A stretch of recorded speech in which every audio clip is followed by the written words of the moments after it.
Good evening to all. எல்லாருக்கும் கேக்குதுங்களா? Voice கிளியரா இருக்குங்களா? Good evening ma'am. Hari, Muthulakshmi, கேக்குதுங்களாப்பா? கேக்குது மேம். ஓகேப்பா, ஓகேப்பா, தேங்க்யூப்பா. கொஞ்சம் நெட்வொர்க் இஷ்யூ, அதான் கொஞ்சம் லேட் ஆயிடுச்சு, சாரி.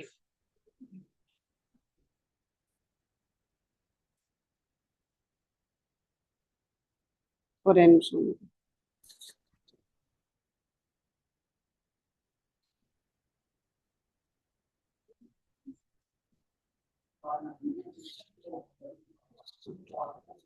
ஓகேப்பா, போலாம். ஸோ இப்போ அதாவது நமக்கு ஓரியன்டேஷன் இல்லைங்களா? இன்னைக்கு நம்ம பார்த்தோன்னா நம்மளுடைய கிளாஸ் வந்து ஓரியன்டேஷன் ப்ரோக்ராம். ஒன்றும் இல்லைங்க. என்ன விஷயம்னா, நம்ம எப்படி படிக்கணும், எப்படி அந்த ப்ரிப்பேர் பண்ணணும், அதுதான் நமக்கு வந்து தொடக்கம் ரொம்ப ரொம்ப ரொம்ப முக்கியமானது. ஏன்னா இந்த இடத்துல நம்ம ஏதாவது ஒரு சின்ன தவறு பண்ணா கூட நமக்கு, ஏன்னா நம்மளோட பாதையை மாத்தி விட்டுரும் பாருங்க. அதுக்காக சொல்றேன். அப்ப என்னதாங்க பண்றது அப்படின்னா, முதல் விஷயம் அதிகமா படிக்க கூடாது. நீங்க டிஎன்பிஎஸ்சி பொறுத்த வரைக்கும் என்னங்க எடுத்த உடனே படிக்க கூடாதுன்னு சொல்றீங்க அப்படின்னா உண்மை அதுதான். நீங்க உடனே வேலைக்கு போகணும் அப்படின்னு நினைச்சீங்கன்னா அதிகமா படிக்காதீங்க. புரியுதுங்களா? மண்டே உடைச்சு படிக்கணும், காம்படிட்டிவ் எக்ஸாம்னா ரொம்ப வந்து கஷ்டமா இருக்கும், அதெல்லாம் வந்து நிறைய படிக்கணும் அப்படின்னு சொல்லிட்டு ஒரு பெரிய மாயை, ஒரு இலூஷன் கிரியேட் பண்ணி வச்சிருப்பாங்க. அப்படிலாம் ஒண்ணு கிடையவே கிடையாது. புரியுதுங்களா? நான் வந்து ஏன் சொல்றேன்னா, காம்படிட்டிவ் எக்ஸாம் பொறுத்த வரைக்கும் ஹார்ட் ஒர்க்கோட ஸ்மார்ட் ஒர்க்கும் ரொம்ப கூட இருக்கணும். புரியுதுங்களா? நமக்கு அதுதான் தேவை. ஓகேங்களா? சரி. இப்போ நான் வேற என்னங்க பண்ணணும் அப்படின்னா, எந்த எக்ஸாம் வந்தாலும் சரி, நம்ம இப்போ நாட் ஒன்லி பாலிட்டி, பொதுவா நம்ம டிஎன்பிஎஸ்சி எப்படி ப்ரிப்பேர் பண்றது அப்படின்றத சொல்லிடுறேன். ஃபர்ஸ்ட் விஷயம் வந்து ஸ்கூல் புக்கு தான். 3 விஷயம் நம்ம கையில எடுப்போம். Number 1, past question paper. நான் உங்களுக்கு அது நான் குரூப்ல ஷேர் பண்ண சொல்றேன். எப்படின்னா சப்ஜெக்ட் வைஸ் எப்படிங்க சொல்றீங்க, 2011ல இருந்து 2025 வரைக்கும் ஐஎன்எம்மா, இந்தியன் நேஷனல் மூவ்மெண்ட், இந்திய தேசிய இயக்கம், அதுல இருந்து கேட்ட கேள்வி என்ன, பாலிட்டியா அதுல இருந்து கேட்ட கேள்வி என்ன அப்படின்னு சொல்லிட்டு அந்த ஒவ்வொரு சப்ஜெக்டோட சப்ஜெக்ட் வைஸ் 2011 to 2025 வரைக்கும் என்கிட்ட இருக்கு, அப்டேட்டடா வச்சிருக்கேன் சப்ஜெக்ட் வைஸ். ஸோ நீங்க என்ன பண்ணுங்க, அதை கொஞ்சம் நான் கொடுக்குறேன், அதை நீங்க பார்த்துப்பாங்க. அதை தாண்டி வந்து பாலிட்டி ஜியாகிரபி, ஏன்னா பாலிட்டி ஜியாகிரபியும் நான் தான் ஹேண்டில் பண்ண போறேன். ஸோ இப்போ அந்த பாலிட்டி ஜியாகிரபிக்கு டாபிக் வைஸ் நான் போட்டிருக்கேன். சப்ஜெக்ட் வைஸ் இருந்தது மற்ற சப்ஜெக்ட்டுக்கு, நான் எடுக்க போற பாலிட்டிக்கும் ஜியாகிரபிக்கும் டாபிக் வைஸ் போட்டுப்போம். ஃபார் எக்ஸாம்பிள் இப்போ ஃபண்டமெண்டல் ரைட்ஸ் அப்படின்னா 2011ல இருந்து 2025 வரைக்கும் ஃபண்டமெண்டல் ரைட்ஸ்ல கேட்ட பாலிட்டியில ஃபண்டமெண்டல் ரைட்ஸ்ல கேட்ட கொஸ்டின்ஸ் என்ன. அப்ப நான் ஒரு டாபிக் நடத்த நீங்க அந்த டாபிக் உரிய மெட்டீரியலும் நான் கொடுத்துருவேன். எல்லா டாபிக்கான மெட்டீரியலும் ஃபுல் மெட்டீரியல் பாலிட்டி இருக்குது, அண்ட் ஜியாகிரபிக்கும் இருக்கு.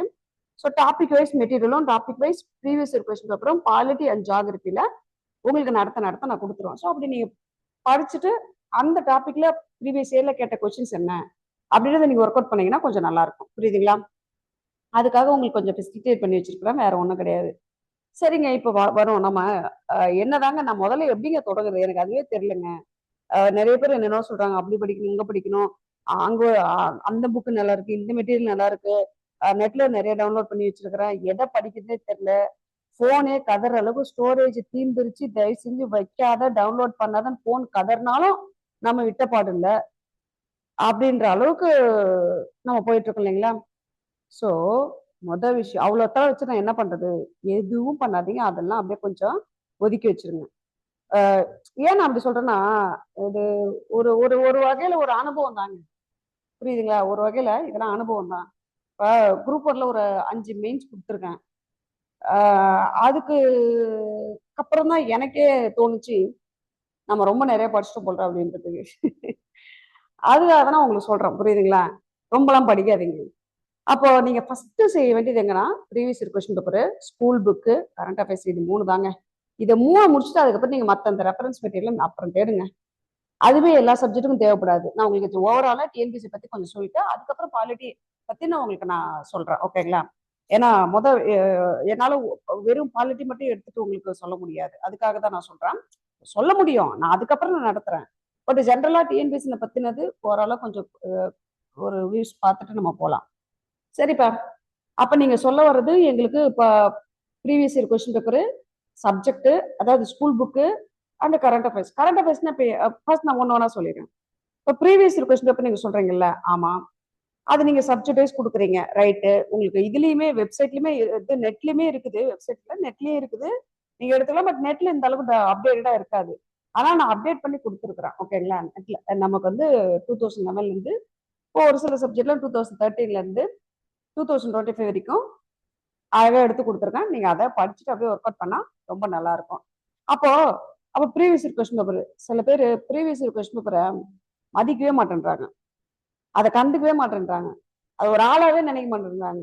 அங்கதான் நம்ம தப்பு பண்றோம், புரியுதுங்களா. இப்போ நிறைய பேர் சொல்லுவாங்க அதிகமா படிச்சிருக்க மாட்டாங்க. நீங்க இன்னும் சொல்லனா போன போன பேட்ச் நான் வந்து நடத்தின பிள்ளைங்க வந்து கேட்டா தெரியும் என்ன விஷயம்னா, சில பேர் வந்து நீங்க போய் சர்வீஸ் வாங்கின சில பேர்ல கொஞ்சம் கேளுங்களேன்.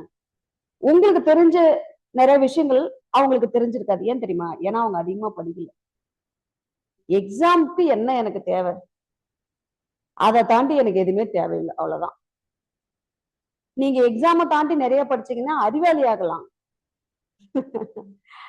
அதிகாரி ஆகணும்ல. இப்ப நமக்கு அதிகாரியா அறிவாளியான்னு பார்த்தோம்னா நமக்கு வந்து அதிகாரி ஆகுறதுதான் ஃபர்ஸ்ட். அதுக்கப்புறம் நீங்க வந்து உங்க நாலேஜ் இன்னும் அந்த அளவுக்கு இம்ப்ரூவ் பண்ணிப்பாங்க, அதெல்லாம் ஒன்றும் பிரச்சனை கிடையாது. ஸோ சொல்றேன், மிக முக்கியமானது என்னன்னா, அந்த ப்ரீவியஸ் அந்த அந்த ஸ்மார்ட் ஒர்க் பண்ணிருப்பாங்க பாருங்களேன், அவங்ககிட்ட போய் கேட்கலாம். ப்ரீவியஸ் கொஸ்டின் பேப்பர் அந்த அளவுக்கு தட்டிருப்பாங்க அவங்க நிறைய பேர். நம்ம ப்ரிப்பரேஷன் அங்கதாங்க தொடங்கணுமே. அதான் சொல்லுவாங்க, நம்மளுடைய தொடக்கமே எங்க ஆரம்பிக்கணும் அப்படின்னா, புள்ளியே எங்க வைக்கணும்னா அந்த ப்ரீவியஸ் கொஸ்டின் பேப்பர். நான் ஏன் இவ்வளவு தூரம் அடிச்சுக்கிறேன்னா, இப்ப நிறைய பேர் சொல்லுவாங்க, இல்ல மேடம் நான் வந்து டெஸ்ட் பேட்ச்லாம் போட்டிருக்கேன், டெஸ்ட் பேட்ச் நான் வந்து ஃபாலோ பண்றேன். நீங்க என்ன வேணா பண்ணிக்கோங்க. உண்மையை சொல்லட்டுங்களா, டிஎன்பிசியோட கொஸ்டின் பேப்பரை வச்சு நீங்க ஒர்க் அவுட் பண்ணும்போது படிக்கும்போது மட்டும்தான் டிஎன்பிசியை பத்தின முழு விவரமும் உங்களுக்கு தெரியும். ஏன்னா எந்த ஒரு எக்ஸாமும் அந்த எக்ஸாமோட ஸ்டாண்டர்ட்ல யாராலையும் கொஸ்டின் எடுக்க, அதாவது ஸ்டாண்டர்ட்ல கொஸ்டின் எடுக்கிறது வேற, பட் அதனுடைய கேரக்டர்னு ஒண்ணு இருக்குல்ல, டிஎன்பிசிக்குன்னு ஒரு குணாதிசயங்கள் இருக்கு. அந்த குணாதிசயத்தை நீங்க எங்க தெரிஞ்சுக்கணும், அது கொஸ்டின் பேப்பர் ஒர்க் அவுட் பண்ணும்போது தான் உங்களால தெரிஞ்சுக்க முடியும், புரியுதுங்களா. இப்போ அசர்ஷன் ரீசன் சில கொஸ்டின்ஸ் இருக்கும். நான் உங்களுக்கு நான் நடத்தும் போது இடையில அந்த டிஎன்பிசியோட கொஸ்டின்ஸே வச்சு நான் என்ன பண்ணுவேன், பாருங்க இது எப்படி எடுத்திருக்கு பாருங்க, எந்தெந்த இடத்துல கீவேர்டு இருக்கு நம்ம மிஸ் பண்ணுவோம், சில இடத்துல கரெக்ட், இன்கரெக்ட், நாட் கரெக்ட், அதுக்கப்புறம் true, false, only, not only, since, all, originally, இந்த மாதிரி கம்ப்ளீட்லி, இது எல்லாமே கீவேர்டு, புரியுதுங்களா. அப்போ அப்ப அந்த கீவேர்டு நம்ம ஒரு இடத்த விட்டுட்டோம் அப்படின்னா நம்ம படிச்சது அந்த இடத்துல நம்ம தப்பு பண்ணிட்டு வந்துடும். அப்ப நான் சொல்றேன் உங்களுக்கு, நான் எந்தெந்த இடத்துல நம்ம கீவேர்ட்ல மிஸ் பண்றோம், எந்தெந்த இடத்துல நமக்கு என்னென்ன இம்பார்ட்டன் அப்படின்றது எல்லாமே உங்களுக்கு நான் வந்து கொஸ்டின் பேப்பர் வச்சு நான் வந்து என்ன பண்றேன், ஒரு கிளாஸ் நான் அதுக்காகவே எடுத்துக்கிறேன். பாக்குறேன், நான் உங்களுக்கு பிளான் பண்ணி பண்றேன். அப்பதான் உங்களுக்கு புரிய வரும். சரிங்க, அப்ப பிஓக்கு அந்த அளவுக்கு முக்கியம்னு சொல்றேன். ஆமா, அப்ப அதை நாங்க எப்படிங்க படிக்கிறது அப்படின்னா, ஒவ்வொரு நாளும் படிக்கணும், ஒவ்வொரு நாளும் படிக்கணும். நீங்க இப்போ ஒரு நாளைக்கு 5 மணி நேரம் தான் ஒருத்தவங்களுக்கு டைம் இருக்கு, நீங்க அந்த 5 ஹவர்ல என்ன வேணா படிங்க. எப்படி இருந்தாலும் மேக்ஸ் கொஞ்சம் டைம் ஒதுக்குவீங்க, தமிழுக்கு கொஞ்சம் டைம் ஒதுக்குவீங்க, அதாவது தமிழ் லாங்குவேஜ் எடுத்திருந்தீங்க அப்படின்னா. அதுக்கப்புறம் ஜிஎஸ்ன்னு சொல்லிட்டு 3ஆ பிரிச்சு தான் படிச்சிருப்பீங்க. எப்பவுமே இப்படிதான் 3ஆ தான் பிரிக்கணும், மேக்ஸ், லாங்குவேஜ், அதுக்கப்புறம் ஜிஎஸ் 3ஆ தான் பிரிக்கணும். அப்புறம் ஜிஎஸ்ல அகைன் நீங்க வந்து 3ஆ பிரிப்பீங்க, சயின்ஸ், சோசியல் சயின்ஸ், ஓ மேக்ஸ் அதுல வந்துருமா, சரி விடுங்க, சயின்ஸ், சோசியல் சயின்ஸ் அப்படின்னு சொல்லிட்டு நம்ம அதுல படிப்போம். அகைன் சோசியல் சயின்ஸ்ல 4ஆ பிரிப்போம், ஹிஸ்டரி, பாலிட்டி, ஜியாகிரபி, எக்கானமின்னு சொல்லிட்டு, புரியுதுங்களா. அப்ப ஏன் இதெல்லாம் நான் சொல்றேன்னா, உங்களுக்கு இந்த விஷயம் தான் உங்களுக்கு ரொம்ப முக்கியமானதே. சரிங்க, இப்ப நான் வந்து 5 ஹவர் இருக்கு, இப்ப இந்த 5 ஹவர்ல ஒரு ஒரு ஒரு அரை மணி நேரம் நான் மேக்ஸ் ஒதுக்குறேன், சரி ரைட் ஒதுக்கிட்டீங்க. அரை மணி நேரம் நியூஸ் பேப்பர் படிக்கிறீங்க, சரி ஒதுக்கிட்டீங்க. அப்ப மீதி 4 ஹவர் இருக்கு, அதுல ஒரு 1 ஹவர் சயின்ஸ் வச்சுக்கிட்டீங்க, சரி அப்ப மீதி 3 ஹவர் இருக்கு. இப்ப இந்த 3 ஹவர் சோசியல் சயின்ஸ் நீங்க வைக்க போறீங்க. அந்த 3 ஹவர்ல ஹிஸ்டரி ஒரு சாப்டர், ஜியாகிரபி ஒரு சாப்டர், எக்கானமி ஒரு சாப்டர், அந்த வந்து பாலிட்டிக்னு சொல்லிட்டு இப்படி ஒதுக்குவீங்க. அப்படிதான் ஒதுக்க முடியும் அந்த அந்த 3 ஹவர்ல. இப்போ ஹிஸ்டரி ஸ்டார்ட் பண்ண போறீங்களா, ஹிஸ்டரியில நான் கூட சப்ஜெக்ட்ஸ் கொடுத்துருக்கல, அதுல ஒரு 30 to 50 கொஸ்டின்ஸ் படிச்சுட்டு ஃபர்ஸ்ட் சாப்டர் ஸ்டார்ட் பண்ணணும் ஹிஸ்டரியில. அதுக்கப்புறம் ஜாகிரபில 30 கொஸ்டின் படிச்சுட்டு ஜாகிரபியை ஸ்டார்ட் பண்ணும். 30 50 உங்க டைமை பொறுத்து, உங்க கையில இருக்க டைமை பொறுத்து இதை முடிச்சிட்டீங்க. நாளைக்கு அகைன் நாளைக்கு தொடங்கும் போது again history second chapter start பண்ணும்போது அடுத்த ஒரு 30 கொஸ்டின் படிச்சுட்டு ஹிஸ்டரி நீங்க தொடங்கணும். ஜாகிரபி அடுத்த 30, ஜாகிரபி பாலிட்டி அது சிவிக்ஸ் அடுத்த 30 சொல்லிட்டு. ஸோ ஒவ்வொரு நாளும் டிஎன்பிஎஸ்சி கொஸ்டினை நீங்க படிச்சுட்டு தான் நீங்க சப்ஜெக்டே வந்து ஸ்டார்ட் பண்ணணும். ஒவ்வொரு நாளுமே ஒவ்வொரு சப்ஜெக்டையுமே. ஏன் தெரியும் நான் சொல்றேன், உண்மையிலேப்பா உங்களுக்கு சரியான மென்டார் யார் அப்படின்னா, உங்களுக்கு கூடவே இருந்து கைட் பண்றது யார் அப்படின்னா அந்த ப்ரீவியஸ் இயர் கொஸ்டின் பேப்பரா தான் இருக்கும். நாங்க சப்ஜெக்டை நடத்தி கையில கொடுக்கலாம், டிஎன்பிஎஸ்சி தான் கேள்வி கேட்பாங்கன்னு சொல்லலாம். ஒரு தடவை கேட்டுட்டு நமக்கு அப்படியே புரிஞ்சிடுமா? கரெக்ட் தானேப்பா? ஒரு தடவை கேட்கறதுனால நமக்கு புரிஞ்சிடாது. அப்ப நாம போய் அது வந்து என்ன பண்ணணும், ஒர்க் பண்ணணும். அப்போ அது நீங்க எப்படி தெரிஞ்சுக்கணும் அப்படின்னா அந்த ப்ரீவியஸ் இயர் கொஸ்டின் வரும் டெய்லி நீங்க படிக்கும்போது சப்ஜெக்டை எப்படி படிக்கணும்ன்றது நீங்க புரிஞ்சுப்பீங்க. நம்பர் 1. நம்பர் 2, எது எதெல்லாம் நமக்கு படிக்க தேவையில்லை அப்படின்ற ஒரு தெளிவு வரும். நம்பர் 3, வளவளன்னு படிக்கிறத நம்ம ஸ்டாப் பண்ணிடுவோம். அதாவது நான் வளைச்சு சொல்லலாம், எதெல்லாம் படிக்கணும் எதெல்லாம் படிக்கக்கூடாது எல்லாம் ஒண்ணுதான். சோ நான் எத்தனை பில்டப் பண்ணி சொன்னாதானே இப்ப நீங்க நம்புவீங்க. ஏன்னா இப்ப நம்ம வந்து நம்மளோட வாழ்க்கையை இந்த பிரம்மாண்டம் அப்படின்ற அடிப்படையில ஓடிட்டு இருக்குது. கொஞ்சம் பிரம்மாண்டமா சொன்னாதான் நம்ம அதை நம்புவோம். இப்போ ஒண்ணுமே இல்லப்பா, சும்மா அதை நீங்க அப்படியே படிங்க அப்படியே பாஸ் பண்ணுங்க அப்படின்னா என்ன இந்த அம்மா சும்மா சிம்பிளா முடிச்சிட்டாங்க அப்படின்னுவீங்க. புரியுதுங்களா? ஆக்சுவலி எனக்கு பில்டப் பண்ண வராது, சும்மா விளையாட்டுக்கு சொல்றேன். அப்ப விஷயம் என்னன்னா, அதாவது அந்த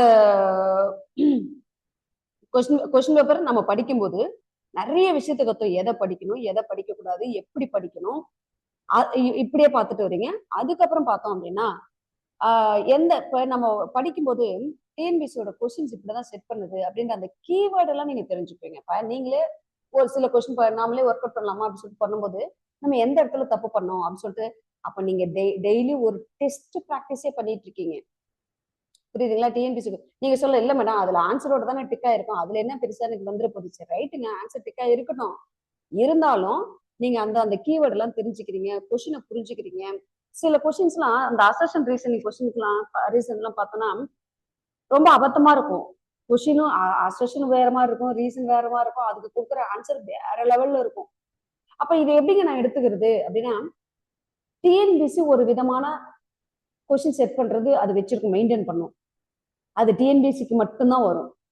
அப்ப நாம அதை வந்து நம்ம ஒர்க் அவுட் பண்ணி நம்ம புரிஞ்சுக்கணும். ஒரு கட்டத்துல டிஎன்பிசி இந்த அர்த்தத்துல தான் சொல்ல வருது அப்படின்றத நாமளே புரிஞ்சுக்கும். புரியுதுங்களா? டிஎன்பிசி இந்த அர்த்தத்துல தான் சொல்ல வருதுன்றத நம்ம புரிஞ்சுக்கிட்டு அதுக்கு தகுந்த மாதிரி ஆன்சர் பண்ணுவோம். ஏன் இதை நான் சொல்றேன்னா, அசர்ஷன் ரீசன் கொஸ்டின் எடுத்துட்டு வச்சுக்கோங்களேன், இந்த கூற்று காரணம் வச்சு வரும்போது நமக்கு வந்து ஆன்சர் ஆக்சுவலி நாம கரெக்டா ஆன்சர் நம்ம வந்து தெரியும், நமக்கு சொல்லுவோம். ஆனா ஆன்சர் கீழே அது இருக்காது. அது ஒரு வகையான விளக்கம் கொடுத்துருக்கோம். அப்போ ஏன் இதை நான் உலகத்துல பேசுறேன்னு தெரிஞ்சுக்கோங்களேன். இப்போ நம்மகிட்ட நம்மளோட க்ளோஸ் ஃப்ரெண்ட் இருக்காங்க. நம்ம ஃப்ரெண்டை பத்தி நமக்கு நல்லா தெரியும். A to Z ஃப்ரெண்டை பத்தி அவன் என்ன திங்க் பண்ணுவான், அவன் எது இப்படி பண்ணா என்ன ரியாக்ட் பண்ணுவான்ற வரைக்கும் நமக்கு தெரியும். ஏன்னா அவனை நம்ம ரொம்ப புரிஞ்சு வச்சிருக்கோம். அதே மாதிரி டிஎன்பிசி நம்ம புரிஞ்சு வச்சுக்கிட்டோம் அப்படின்னா அது இந்த அர்த்தத்துல தான் அது கேள்வி கேக்குது. அப்ப நம்ம இப்படிதான் பதில் சொன்னாதான் அது கரெக்டான அது எடுத்துக்கும் அப்படின்றத நம்ம புரிஞ்சுக்கிட்டு கரெக்டா ஆன்சர் பண்ணும். அதுக்காக நான் சொல்றேன். இதெல்லாம் நான் எப்படிங்க தெரிஞ்சுக்கிறது? நீங்க எங்கேயுமே போகல தங்கம். நீங்க வந்து ஒரு ஒரு டெஸ்ட் பேட்ச் போட்டு மாஞ்சு படிச்சு அங்க போய் உட்காந்து எழுதி நீங்க என்ன வேணா பண்ணுக்கோங்க, நான் வேணாம்லாம் சொல்லல. ஆனா அதை விட மிக முக்கியமானது எதுனா தினம் பண்ணுங்கன்ற. தினம் ஈவன் டெஸ்ட் வந்து ஒரு டெஸ்ட் எழுதிட்டு அனாலிசிஸ் பண்றதுன்னு ஒண்ணு இருக்கு இல்லையா, டெஸ்ட் அனாலிசிஸ் சொல்லிட்டு அதுவே வந்து வேற மாதிரி இருக்கு. புரியுதுங்களா? அதுக்கு தனி மெத்தடே இருக்கு. நம்ம வந்து அது பெஸ்டா பண்றதுக்கு நான் சொல்றேன் உங்களுக்கு, நான் அப்புறமேட்டு நான் ஷேர் பண்றேன். ஒவ்வொரு டெஸ்ட் எழுதிட்டு நான் எப்படிலாம் வந்து அசஸ்மெண்ட்னு ஒண்ணு இருக்கு இல்லையா, நான் எப்படி என்ன வந்து அசஸ் பண்ணிக்கிறது அப்படின்றத நீங்க ஒவ்வொரு நாளும் நீங்க கத்துக்கலாம். நான் சொல்றேன் கண்டிப்பா சொல்றேன். புரியுதுங்களா? சரி, அப்போ இந்த விஷயத்த நம்ம பாக்குறோம். அடுத்தது என்னங்க அப்படின்னா, நிலா சரி ஃபைன். இப்ப நான் ஏன் இந்த ப்ரீவியஸ் கொஸ்டின் பேப்பருக்கு நான் இவ்வளவு டைம் ஒதுக்குறேன்னா அதுல தாங்க எல்லாமே இருக்குது.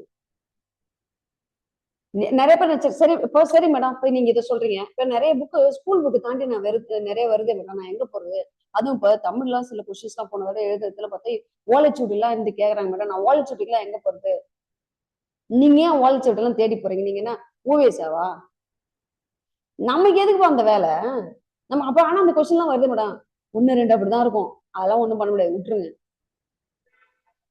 ரெண்டு கொஸ்டின் அப்படி இருக்குதுன்னா சரி மூணு கொஸ்டின் இருக்குன்னு வச்சுக்கோங்களேன் ஒண்ணு எனக்கு அது எங்கதான் எடுத்தாங்கன்னு தெரியல சரி விட்டுருங்க மூணு கொஸ்டின் தானே மீதி 97 இருக்குல்ல தமிழ்ல அதை பாருங்களேன் அப்படிதாங்க பண்ணணும் 200க்கு 200 எடுத்தாதான் ப்ரிலிம்ஸ்க்கு ஏறி எங்கப்பா இருக்குது அப்படிலாம் கிடையாது இல்ல அதனால நம்ம வந்து சில கொஸ்டின்ஸ்ல அதான் அந்த 80-20 ரூல்னு ஒண்ணு சொல்லுவாங்க யூபிஎஸ்ல என்னன்னா 100 கொஸ்டின்ல 20 கொஸ்டின் யாருமே தெரியாது 80 கொஸ்டின் படிச்சா எல்லாரும் அடிக்கலாம் அப்ப நீ உன்னுடைய இது வந்து அந்த 80க்குள்ள நீ அடிக்கணும் அவ்வளவுதான் புரியுதுங்களா அந்த அந்த 80 நம்மளுக்கு டார்கெட்டா இருக்கணும் இல்லாத நம்ம கையில இல்லாத 20 தேடி ஓடக்கூடாது அதான் தோனி சொல்லுவாங்க நீங்க எப்படி இவ்வளவு கூல் கேப்டனா இருக்கிறீங்க உங்களால எப்படி இவ்வளவு சக்சஸ் வந்து கொடுக்க முடியாது அப்படின்போது அவர் ஒரே ஒரு வார்த்தை சொன்னேன் எனக்கு ரொம்ப பிடிச்சிருந்தது என்னன்னா என் கண்ட்ரோல்ல என்ன இருக்குதோ அதை மட்டும் தான் நான் வந்து ஃபோக்கஸ் பண்ணுவேன் என்னுடைய கண்ட்ரோல் இல்லாத விஷயத்தை பத்தி நான் வந்து அது மெனக்கிட மாட்டேன் அதுல நான் எந்த இதுவும் நான் பிளான் போட மாட்டேன்னு சொல்லுவாரு இதுதான்ப்பா விஷயம் அப்ப நம்ம கையில இருக்கிறது 80 இல்லாதது 20 நம்ம அதை தேடி போக முடியாது ஏன்னா அது எல்லாருக்குமே கஷ்டம் அதுக்காக சொல்றோம் அப்ப இங்க என்னன்னா நமக்கு வந்து இப்போ ஒரு ஒரு இப்போ 200 கொஸ்டின் இருக்குன்னா டிஎன்பிசில ஒரு 10-15 கொஸ்டின் எங்க இருந்து எடுக்கிறாங்கன்னு சுத்தமா தேடவே முடியாத அளவுக்கு தான் வச்சிருப்பாங்க விட்டுட்டு போங்கன்றேன் ஒன்றும் பிரச்சனை கிடையாது என்ன மேடம் நீங்க என்ன எடுத்தோடனே இப்படி சொல்றீங்க எல்லாரும் ஸ்கோர் பண்றது தானே சொல்லுவாங்க நீங்க என்னமோ போனா போது விடுங்க அப்படின்றீங்க வேற என்னப்பா பண்ண முடியும் அந்த 15 கொஸ்டின் எல்லாம் வச்சுட்டு அது நம்ம ஒண்ணும் பண்ண முடியாது உன் கையில இன்னும் 185 கொஸ்டின் இருக்கு 185 எடுத்தா நீங்களா கிளாஸ் இது ஸ்டேட் டாப்பரு அதை ஃபோக்கஸ் பண்ணுங்கன்றேன் புரியுதுங்களா அந்த 15 நமக்கு என்ன நெகட்டிவ் மார்க்கா இருக்கு போட்டா அதுல ஏதாவது ஒரு 3 4 5 கூடமா தேராது நீங்க வேற அதுக்கு அதனால சொல்றேன் சரிப்பா இப்ப நமக்கு இது தெரியுது ஃபைன் அப்போ அந்த அந்த பிவிக்யூ நீங்க வந்து அந்த அளவுக்கு நீங்க ஒர்க் அவுட் பண்ணுவீங்க பண்ணி பண்ணி பண்ணி பண்ணி படிங்க அதுதான் ரொம்ப முக்கியமானது எடுத்தோன்னு எதாவது சொல்றேன் அடுத்தது school book 6th to 12th school book படிக்கணும்ப்பா மேடம் இந்த சிலபஸ் எல்லாம் வச்சு நான் படிக்கணும் அப்படின்னா அப்போ வந்து சில பேர்லாம் சொல்லி கொடுப்பாங்க என்ன அப்படின்னா இப்ப நான் உங்களுக்கு சொல்றது எப்படி இருக்குன்னா என்ன இவங்க இப்படி எல்லாம் பேசுறாங்க நிறைய விஷயங்கள் நம்ம வந்து வழக்கமா கேட்டதுக்கும் இவங்க சொல்றதுக்கும் வித்தியாசமா இருக்கிற மாதிரி உங்களுக்கு தோணும் சில எல்லாம் சொல்லுவாங்க அப்படியே சிலபஸ் வந்து அப்படியே பை ஹார்ட் பண்ணணும் அப்படியே ஃபிங்கர் டிப்பில் வச்சிருக்கணும் சிலபஸ் அப்படின்வாங்க நான் வேணாம்லாம் சொல்லல எதுவுமே தப்பு இல்லை இந்த உலகத்துல நீங்க பண்ணிக்கோங்க ஆனா என்ன பொறுத்த வரைக்கும் கிடையாது யதார்த்தம் என்னன்னா school book 6th to 12th படிக்கணும் அவ்வளவுதான் சிலபஸ் படி படிக்கணும் இப்ப பாலிட்டி சிலபஸ் படி எப்படி மேடம் படிக்கணும் கான்ஸ்டிடியூஷன் ஆஃப் இந்தியா ஒத்த வார்த்தையில முடிச்சிச்சு டிஎன்பிசி புரியுதுங்களா இப்ப டிஎன்பிசில இப்ப நீங்க இந்த சிலபஸ் போட்டிருக்க பாருங்க உங்களுக்கு இதுல காமிச்சிருக்க பாருங்க அதுல கொடுத்துருக்க அந்த கீவேர்டு படி நீங்க படிச்சுட்டு போனீங்கன்னு வச்சுக்கோங்களேன் சில இதெல்லாம் வந்து அதை அந்த சிலபஸ் இல்லாத கேட்டு வச்சிருப்பாங்க நீங்க போய் டிஎன்பிசி கிட்ட டிஎன்பிசி அது எப்படி நீ சிலபஸ் சொல்லாத எப்படி நீ கொஸ்டின் எடுப்ப அப்படின்னு சொல்லிட்டு நீ போய் நீங்க நின்னுன்னு வச்சுக்கோங்களேன் அது ஒரே ஒரு வார்த்தை சொல்லும் என்ன தெரியுமா தம்பி பாலிட்டியில கான்ஸ்டிடியூஷன் ஆஃப் இந்தியா அப்படின்ற ஒத்த வாரத்துல மொத்தமும் அடங்கிருச்சு தம்பி போ தம்பி அப்படின்னு சொல்லிட்டு ஒரே வார்த்தை முடிச்சுக்கோம் புரியுதுங்களா அதனால இந்த சிலபஸை பைகாட் பண்றது போறது மெயின்ஸுக்கு தான் வந்து நீங்க இன்ச் பை இன்ச்சா அதான் வேர்டு பை வேர்ட கீவேர்டு வச்சு நீங்க படிப்பீங்க மெயின்ஸுக்கு பட் ப்ரிலிம்ஸை பொறுத்த வரைக்கும் சிலபஸ் ஜஸ்ட் பார்த்துக்கணும் இதெல்லாம் இருக்குது அப்படின்றத பட் அதெல்லாம் பத்தாது நீங்க இப்போ மேக்ஸ்லாம் எடுத்துக்கோங்க ரொம்ப ஒரு 5-6 டாபிக் பார்த்த மாதிரி இருக்கும் அப்படி 5-6 டாபிக் இருந்தா அது கேள்வி கேக்குதா அப்படி கிடையாதேப்பா சோ அதுக்காக நான் சொல்ல வரேன் புரியுதுங்களா அது ஜஸ்ட் நம்ம ஏதோ ஒரு புரிதலுக்காக ஒரு சிலபஸ் கொடுத்து வச்சிருக்கு ப்ரிலிம்ஸ்ல மத்த அப்படியே அதையே நம்ம வேத வாக்குலாம் வச்சுட்டு உட்காந்துருக்க முடியாது சோ இது யதார்த்தத்தை நான் உங்களுக்கு சொல்றேன் நான் எதுவுமே பில்டப் பண்ணி சொல்லல இருக்கிறத உங்களுக்கு உடச்சு நான் சொல்றேன் இதுதான் டிஎன்பிசி அப்படின்னு சொல்லிட்டு வெட்ட வெளிச்சமா சொல்றேன் புரியுதுங்களா என்கிட்ட நான் எதையுமே வந்து ஒரு ப்ரொஃபஷனலா கொண்டு போகணும் அப்படி கொண்டு போகணும் என்னை பொறுத்தவரைக்கும் ப்ரொஃபஷனலா என்ன உங்களுக்கு புரிய வைக்கணும் படிக்க வைக்கணும் பாஸ் பண்ணணும் வேலை வாங்கணும் அவ்வளவுதான் அதுக்கு என்ன செய்யணுமோ அதை தாராளமா செஞ்சுக்கலாம் அதுதான் என்னுடைய ப்ரொஃபஷனல் எத்திக்ஸ் ஓகேங்களா சோ அதுக்காக தான் சொல்றேன் நான் அத்தனையும் உடைக்கிறேன் நீங்க டெஸ்ட் பேட்ச் போட்டுதான் ஆகணுன்ற கட்டாயம் கிடையாது புரியுதுங்களா அது போடுறதோ போடாதோ உங்க விருப்பம் ஆனா நீங்க படிக்கிற முறை அப்படின்றது நீங்க இப்ப நம்ம சொல்றது இப்படிதான் நீங்க போய்தான் ஆகணும் இதுதான் வந்து ட்ரூத் ஓகேங்களா சரி இப்ப வரும் இப்போ சரிங்க அப்ப ஸ்கூல் புக்கு இப்போ ஃபார் எக்ஸாம்பிள் பார்த்தோன்னா ஸ்கூல் புக்ல நீங்க எதையுமே விட முடியாது பார்த்தாங்க ஹிஸ்ட்ரி எடுத்துக்கோங்களேன், வேர்ல்டு ஹிஸ்ட்ரி தவிர மற்ற எல்லாத்தையும் நீங்க படிப்பீங்க, அவ்வளவுதான். 6th to 12th ஸ்கூல் புக்ல வேர்ல்டு ஹிஸ்ட்ரி தவிர மீதி எல்லாம் படிக்கிற மாதிரி இருக்கும். சிவிக்ஸ்ல 6th to 10th சிவிக்ஸ் அப்படியே படிப்பீங்க. +1 +2 பொலிட்டிக்கல் சயின்ஸ் அப்படியே படிப்பீங்க. அதெல்லாம் விடுறதுக்கு ஒண்ணுமே இல்லை. இதான் எதார்த்தம். புரியுதுங்களா? இப்ப எக்கானமி அதே கதை, அதேதான். அதுல எல்லாம் எதுவுமே நான் சிலபஸ் படி தேடுறேன் அப்படின்னா ஸ்கூல் புக்ல உங்களால சிலபஸ் படிலாம் தேட முடியாது. அப்படியே படிச்சுட்டு போக வேண்டியதுதான். ஓகேங்களா? இப்ப ஜாகிரபி அது மாதிரி ஜாகிரபி பொறுத்த வரைக்குமே இப்ப நீங்க வந்து குரூப் 2 அப்படின்றதுனால குரூப் 2 குரூப் 4 அப்படின்றதுனால 6th to 10th முடிச்சுட்டு டைம் இருந்ததுன்னா மற்ற சப்ஜெக்ட் எல்லாம் படிச்சுட்டு உங்களுக்கு டைம் இருந்ததுன்னா +1 +2 கொஞ்சம் லைட்டா தட்டினா கொஞ்சம் நல்லா இருக்கும். எதுக்கு? குரூப் 2 குரூப் 4க்கு. இல்ல மேடம், எனக்கு அவ்வளோலாம் இப்போ என்னால பண்ண முடியாது, நான் படிச்சுட்டு ஒர்க் பண்ணிட்டு படிக்கிறேன், இல்ல குடும்பத்தை பார்த்துட்டு படிக்கிறேன் அப்படின்றவங்க ஒன்றும் பிரச்சனை இல்லை. 6th to 10th படிச்சுட்டு ப்ரீவியஸ் இயர் கொஸ்டின் பேப்பர் பார்த்துட்டு நான் கொடுத்துற மெட்டீரியல் கொஞ்சம் நீங்க பார்த்துட்டு போனீங்கன்னா குரூப் 2 குரூப் 4க்கு போதும். புரியுதுங்களா? அதையும் நான் உடச்சு சொல்லிடுறேன். இதே வந்து நீங்க குரூப் 1 அப்படின்னு ப்ரிப்பேர் பண்றீங்க அப்படின்னா +1 +2 கட்டாயம் பார்க்கணும். அதையும் தாண்டி என்சிஆர்டி +1ல NCERT book India physical and fundamentals of physical geography சொல்லிட்டு 2 புக் இருக்கு. அதை கொஞ்சம் படிக்கணும். அட்லீஸ்ட் ஃபண்டமெண்டல்ஸ் படிக்கலனா கூட இந்தியா பிசிக்கல் அப்படின்ற ஒரு புக்கையாவது நீங்க படிக்கணும். புரியுதுங்களா? எதுக்கு? குரூப் 1க்கு நான் சொல்றது எல்லாமே. பட் குரூப் 2 பொறுத்த வரைக்கும் குரூப் 2 குரூப் 4க்கு நான் முன்னாடியே சொன்னதே போதும். ஓகேங்களா? 6th to 10th school book. அதுக்கு ஜஸ்ட் இதெல்லாம் கேட்டு வச்சுக்கோங்க. இப்போ ஒரே டைம்ல சொன்னாலும் உங்களுக்கு மைண்ட்ல நிக்காது. நான் அடுத்த சப்ஜெக்ட் நடத்த ஒரு ஒரு ஒரு ஒரு டைம்லயும் நான் ஒவ்வொரு கிளாஸ்லயும் அதை பத்தி நான் சொல்ல உங்களுக்கு பதிஞ்சிடும். அதனால நான் வந்து மேம் நிறைய சொல்றாங்க, நம்ம நோட்ஸ் எழுதி வச்சுக்கணும் அப்படி மேம் அப்படிலாம் கிடையாது. நீங்க ஒரு தடவை கேட்டுக்கிறீங்க, அதுக்கப்புறம் இன்னொரு தடவை டைம் கிடைக்கும்போது ஒரு தடவை கேளுங்க. அதுக்கப்புறம் பதிஞ்சிடும். அதுக்கப்புறம் ஃபேக்கல்டி கிளாஸ் ஸ்டார்ட் பண்ண நடத்த உங்களுக்கு புரிஞ்சிடும். அதனால ஒன்றும் பிரச்சனை இல்லை, விடுங்க. நீங்க உட்காந்து மெனக்கிட்டு நோட்ஸ் எழுதணும் அப்படிலாம் அவசியம் கிடையாது. சொல்றது அப்படியே நோட்ஸ் எடுத்து வச்சுக்கணும்லாம் கிடையாது, விடுங்க. ஜஸ்ட் காது கொடுத்து கேளுங்க, ஜாலியா இருங்க, அவ்வளவுதான். ஃபர்ஸ்ட் உங்க மைண்டை ஃப்ரீயா விட்டுட்டு ஒரு காம்படிட்டிவ் எக்ஸாம் படிக்கிறோம், அவ்வளவுதான். மற்றபடி ப்ரெஷர்லாம் நமக்கு தேவையே இல்லை. அதெல்லாம் தூக்கி ஓரம் வச்சுட்டு நம்ம அதான் அழகா என்ன பண்ணோம், ஜாலியா படிச்சுட்டு போவோம் வேலை வாங்கிட்டு. நான் சொல்றேன்ப்பா, நான் தான் சொல்றேன், பாலிட்டி ஜாகிரபி பொறுத்த வரைக்கும் என்கிட்ட ஒப்படைச்சிருங்க, நான் பாத்துக்கிறேன்.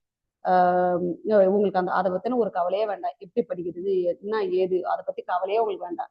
அந்த 2 சப்ஜெக்ட் என்கிட்ட விட்டுருங்க, நான் பாத்துக்கிறேன். ஓகேங்களா? நீங்க ரெகுலரா கிளாஸ் வந்து அட்டன் பண்ணி உங்களுக்கு டவுட் எதாவது இருந்தா நான் நோட் பண்ணிட்டு வந்து என்கிட்ட கேளுங்க, அது போதும். மற்றபடி நீங்க வேற எதுவும் நான் என்ன சொல்றேன்னா அப்படியே கொஞ்சம் செஞ்சுட்டு போயிருங்க அந்த 2 சப்ஜெக்ட். மற்றபடி வேற எதுவுமே பண்ண தேவையில்லை. ஓகேங்களா? சரி, இப்போ நம்ம பார்ப்போம். சரிங்க. அப்போ ஸ்கூல் புக்கு ஜென்ரலா நீங்க சொல்றீங்க 6th to 10th எல்லாத்தையுமே படிக்கணும். சயின்ஸ் என்ன மேடம் நீங்க சொல்லவே இல்லையே அப்படின்னா, சயின்ஸை பொறுத்து இப்போ ஜாகிரபியும் சரி, ஹிஸ்டரி சரி, சிவிக்ஸ், எக்கானமி எல்லாத்தையுமே நம்ம சொல்லிட்டோம். ஜாகிரபி இது மேக்ஸ் பொறுத்த வரைக்கும் நீங்க டாபிக் வைஸ் படிச்சாலும் உங்க விருப்பம். நீங்க எப்படி படிக்கிறீங்களோ நடத்துவாங்க, அவங்க எப்படி சொல்றாங்களோ நீங்க அதை கொஞ்சம் ஃபாலோ பண்ணிப்பாங்க. தமிழ் வந்து நீங்க லாங்குவேஜ் வந்து இங்கிலீஷே எடுத்திருந்தா கூட ஆக்சுவலி குரூப் 1க்கு தமிழ் வந்து கொஞ்சம் படிக்கணும். ஏன்னா இலக்கணத்தை தவிர மற்றதெல்லாம் படிக்கணும். அது நிறைய தமிழ் சொசைட்டிக்கு ஹிஸ்டரிக்கு சில இதெல்லாம் வந்து அங்கதான் இருக்குது. புரியுதுங்களா? இப்ப லீடர்ஸ் நம்ம சொல்றோம், ஐஎன்எம்ல இந்தியன் நேஷனல் மூவ்மெண்ட்ல இந்திய தேசிய இயக்கத்துல சுதந்திர போராட்ட வீரர்கள் நம்ம படிக்கிறோம். வஉசி பத்தி இருக்கும். அப்புறம் வந்து மாப்போ சிவஞானம் அவரை பத்தி இருக்கும். இப்ப இதெல்லாம் வந்து நம்ம தமிழ் புக்ல இருக்குது. அதை நம்ம ஹிஸ்டரிக்கும் நம்ம எடுத்துக்கலாம்னு நான் சொல்ல வரேன். அதனால தமிழுக்கு பொறுத்த வரைக்கும் அந்த தமிழ் லாங்குவேஜ் எடுத்து படிக்கிறவங்களுக்கு ஒரு பெரிய அதிர்ஷ்டம் என்னன்னா, பெரிய அது என்ன சொல்றது, ஒரு லக்குனே சொல்லலாம். அவங்களுக்கு ஒரே கல்ல அவங்க 2 3 மாங்காய் அடிப்பாங்க. தமிழ் எலிஜிபிலிட்டிக்கு ரெடி ஆயிடுவாங்க. லாங்குவேஜுக்கும் அவங்க அது தமிழ் தான் எடுத்துக்கிறாங்க. அதுக்கப்புறம் பார்த்தா தமிழ் சொசைட்டி இந்த மாதிரி ஜிஎஸ்க்கு தேவையான நிறைய பாயிண்ட்ஸ் தமிழ் புக்ல இருக்கு, தமிழ்ல இருக்கு. அதனால தமிழ் எடுத்து படிக்கிறவங்களுக்கு ஒரு பெரிய என்ன சொல்றது, அவங்களுக்கு ஒரு அதான் ஒரே கால 3 மாங்காய் அடிக்கிறவங்க அவங்கலாம். அதுக்காக இப்ப இங்கிலீஷ் எடுக்கிறோம் நாங்களே என்ன மேடம் அப்படின்னு சொல்லிட்டு நீங்க அப்படி ரொம்ப ஃபீல் பண்ண வேண்டாம். அப்படிலாம் ஒண்ணும் இல்லை. உங்களுக்கு எது வருமோ எடுங்க. உங்களுக்கு இங்கிலீஷ் நல்லா வரும் அப்படின்னா நீங்க இங்கிலீஷ் எடுத்துக்கோங்க, தமிழ் நல்லா வரும் அப்படின்றவங்க தமிழ் எடுத்துக்கோங்க. மேடம் எனக்கு 2மே ஒண்ணுதான் மேடம் அப்படின்றவங்க தயவு செஞ்சு தமிழ் எடுத்துப்பாங்க. நான் திரும்ப சொல்ற பாருங்க, எனக்கு தமிழ் தான் நல்லா வரும், தமிழ் மட்டும் எடுங்க. எனக்கு இங்கிலீஷ் தான் நல்லா வரும், தமிழ்ல இந்த எனக்கு இலக்கணம் எல்லாம் புரியாது அப்படின்றவங்க தயவு செஞ்சு குரூப்புக்கு லாங்குவேஜ் தமிழ் எடுக்காதீங்க. இங்கிலீஷ் தான் உனக்கு நல்லா வரும் அப்படின்னா இங்கிலீஷ் எடுத்துக்கோங்க. நான் 2மே 50-50 தான் மேடம், இதுவும் கிட்டத்தட்ட எனக்கு ஒரே மாதிரி தான் அப்படின்றவங்க தமிழ் எடுத்துப்பாங்க. புரியுதுங்களா? ஏன்னா எனக்கு இங்கிலீஷும் சரி தமிழும் சரி 2மே இப்போ முன்னாடி வச்சுட்டு 2ம் எனக்கு நான் 2த்துலயுமே எந்த அளவுக்கு ஸ்ட்ராங்கன்னா ரெண்டுத்துமே ஈக்குவலா தான் ஸ்ட்ராங்கா இருக்கேன் அப்படின்னா நீங்க தமிழ் தாராளமா எடுத்துட்டு போகலாம். ஓகேங்களா? ஸோ சொல்ல வரேன், ஏன்னா அதில் தானே உங்க அட்வான்டேஜ் ஜாஸ்தி இல்லப்பா. அதுக்காக சொல்றேன். இப்ப நிறைய பேர் என்ன பண்ணுவாங்க, இங்கிலீஷ் தான் படிக்கிறதுக்கு ஈஸி சொல்லிட்டு தமிழ் நல்லா தெரிஞ்சவங்க கூட என்ன பண்றாங்க அப்படின்னா, தமிழ் நல்லா படிக்க வரவங்க கூட என்ன பண்றாங்கன்னா இங்கிலீஷ் எடுக்கிறாங்க. அவங்களுக்கு ஒரு விஷயம் புரியல. தமிழ்ல இருக்கிற புக் வந்து not only Tamil language, Tamil eligibility, அது மட்டும் இல்லாம ஜிஎஸ்க்கு நிறைய கொஸ்டின் தமிழ் புக்ல இருக்கு. புரியுதுங்களா? ஸோ அதுக்காக சொல்றேன். பட் லாங்குவேஜ் எனக்கு தமிழ் வராது அந்த அளவுக்குன்றவங்க தயவு செஞ்சு வேண்டாம். உங்களுக்கு இங்கிலீஷ் தான் நல்லா வரணும், அதை எடுத்துக்குவாங்க. ஓகேங்களா? ஏன்னா அது ரொம்ப முக்கியம். இப்ப நிறைய பேர் சொல்றதை வச்சுட்டு சில பேர் முடிவு பண்ணுவாங்க. அந்த மாதிரி தப்பெல்லாம் பண்ணாதீங்கப்பா. இப்ப நிறைய பேர் என்ன பண்றாங்கன்னா, தமிழே சுத்தமா இலக்கணம் சுத்தமா தெரியாது.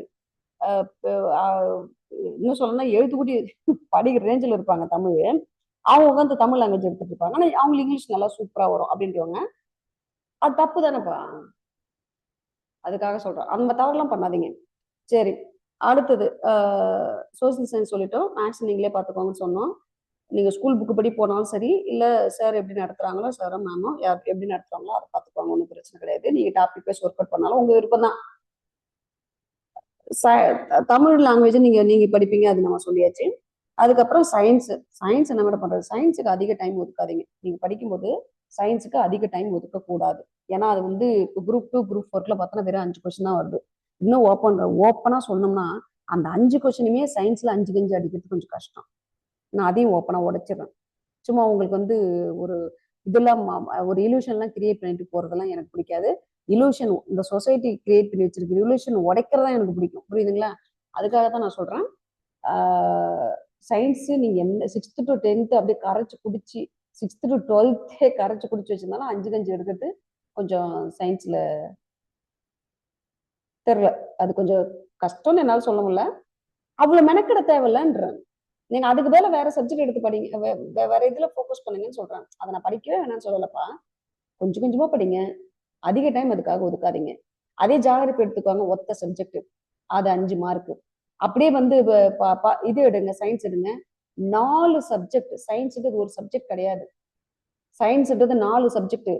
Physics, chemistry, botany, zoology. பயாலஜின்னு ஒரு வாரத்துல முடிக்காதீங்க. Botany, zoology. புரியுதுங்களா? அதனால அதுல 4 சப்ஜெக்ட் சேர்ந்தது 5. ஜாகிரபி ஒரே ஒரு சப்ஜெக்ட் தான். It is equal to physics. பிசிக்ஸும் ஜாகிரபியும் நிக்க வச்சா ரெண்டும் ஒரே அளவு தான் இருக்குது படிக்கிறதுக்கு.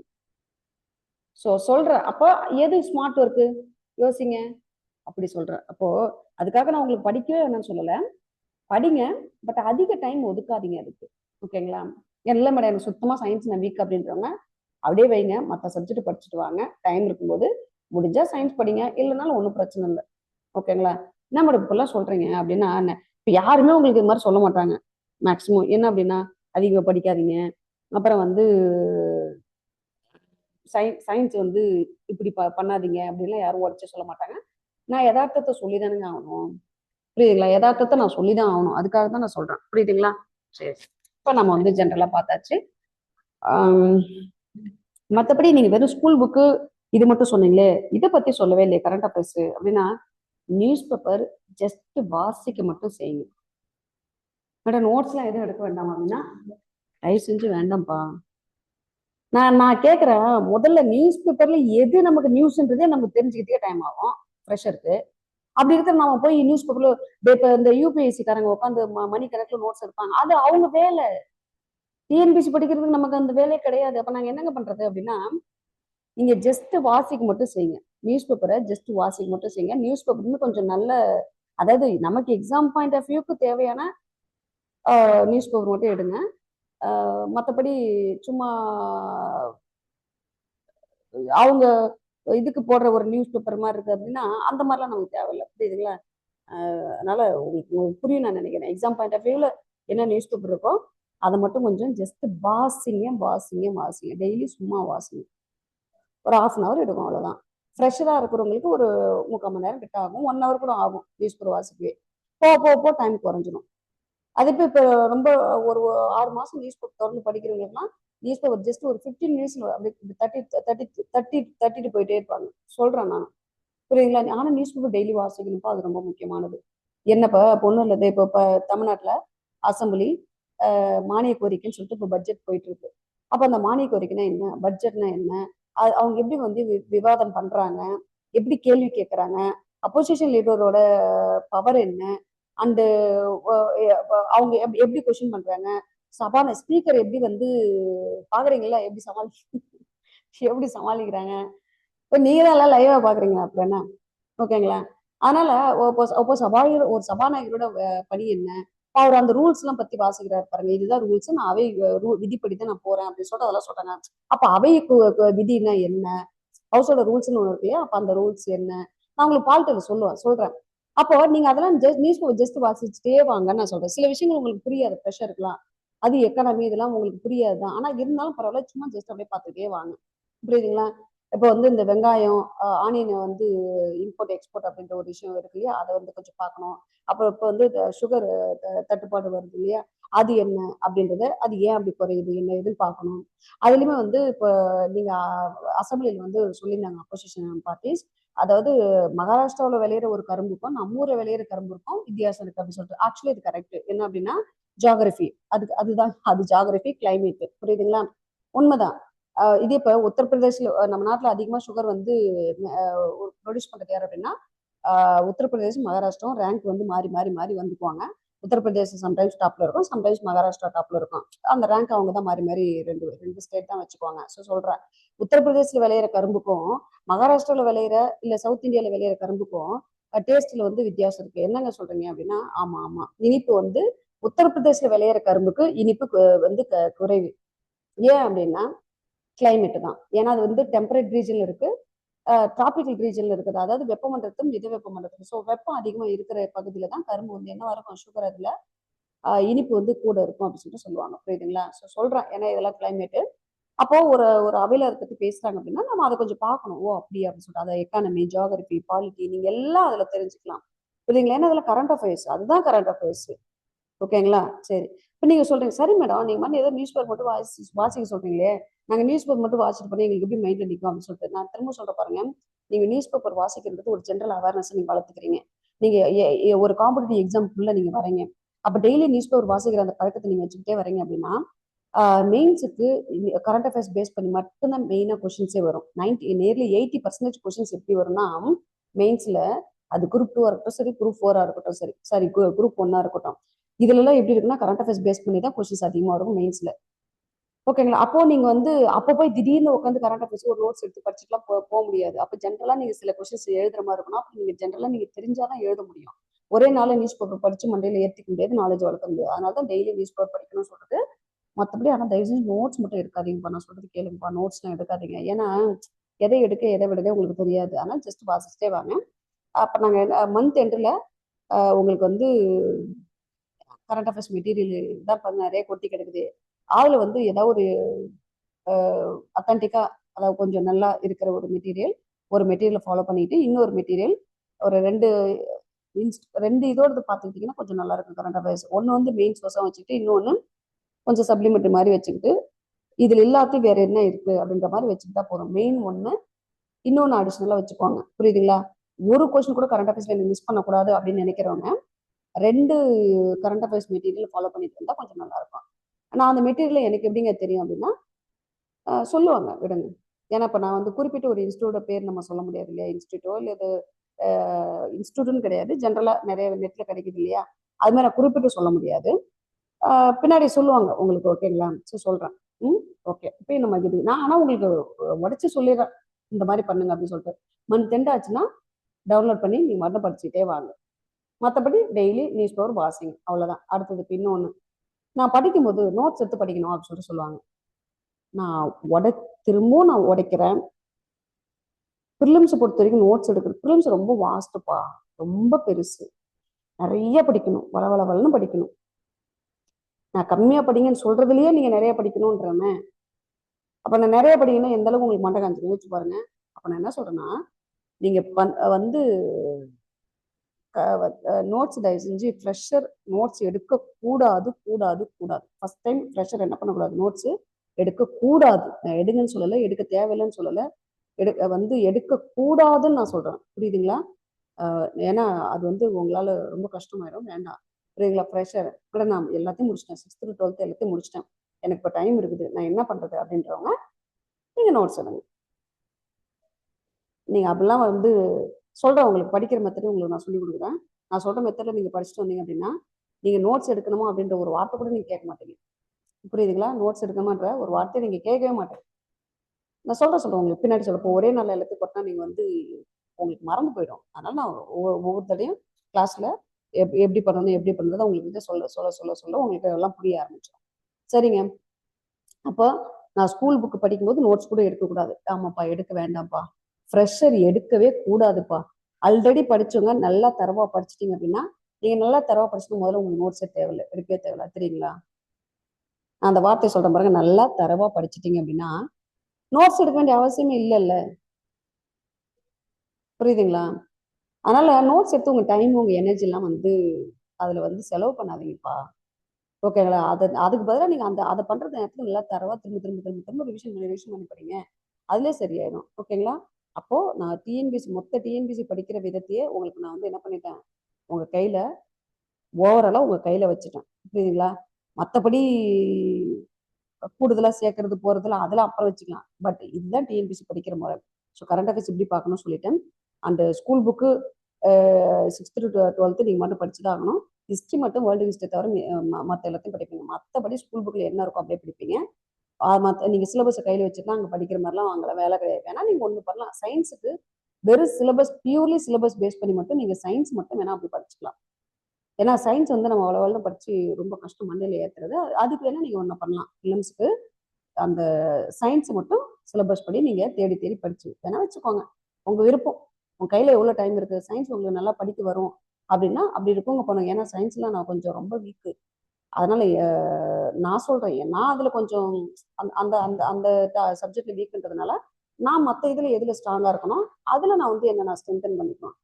அதனால அதுல ஒருவேளை ஸ்கோர் பண்ண முடியாது, நான் இதுல வந்து சரி பண்ணிடுவோம் அப்படி சொல்றேன். உங்களுக்கு ஒருவேளை சயின்ஸ் நல்லா படிக்க வரும் அப்படின்றவங்க நல்லபடியா பண்ணுங்க.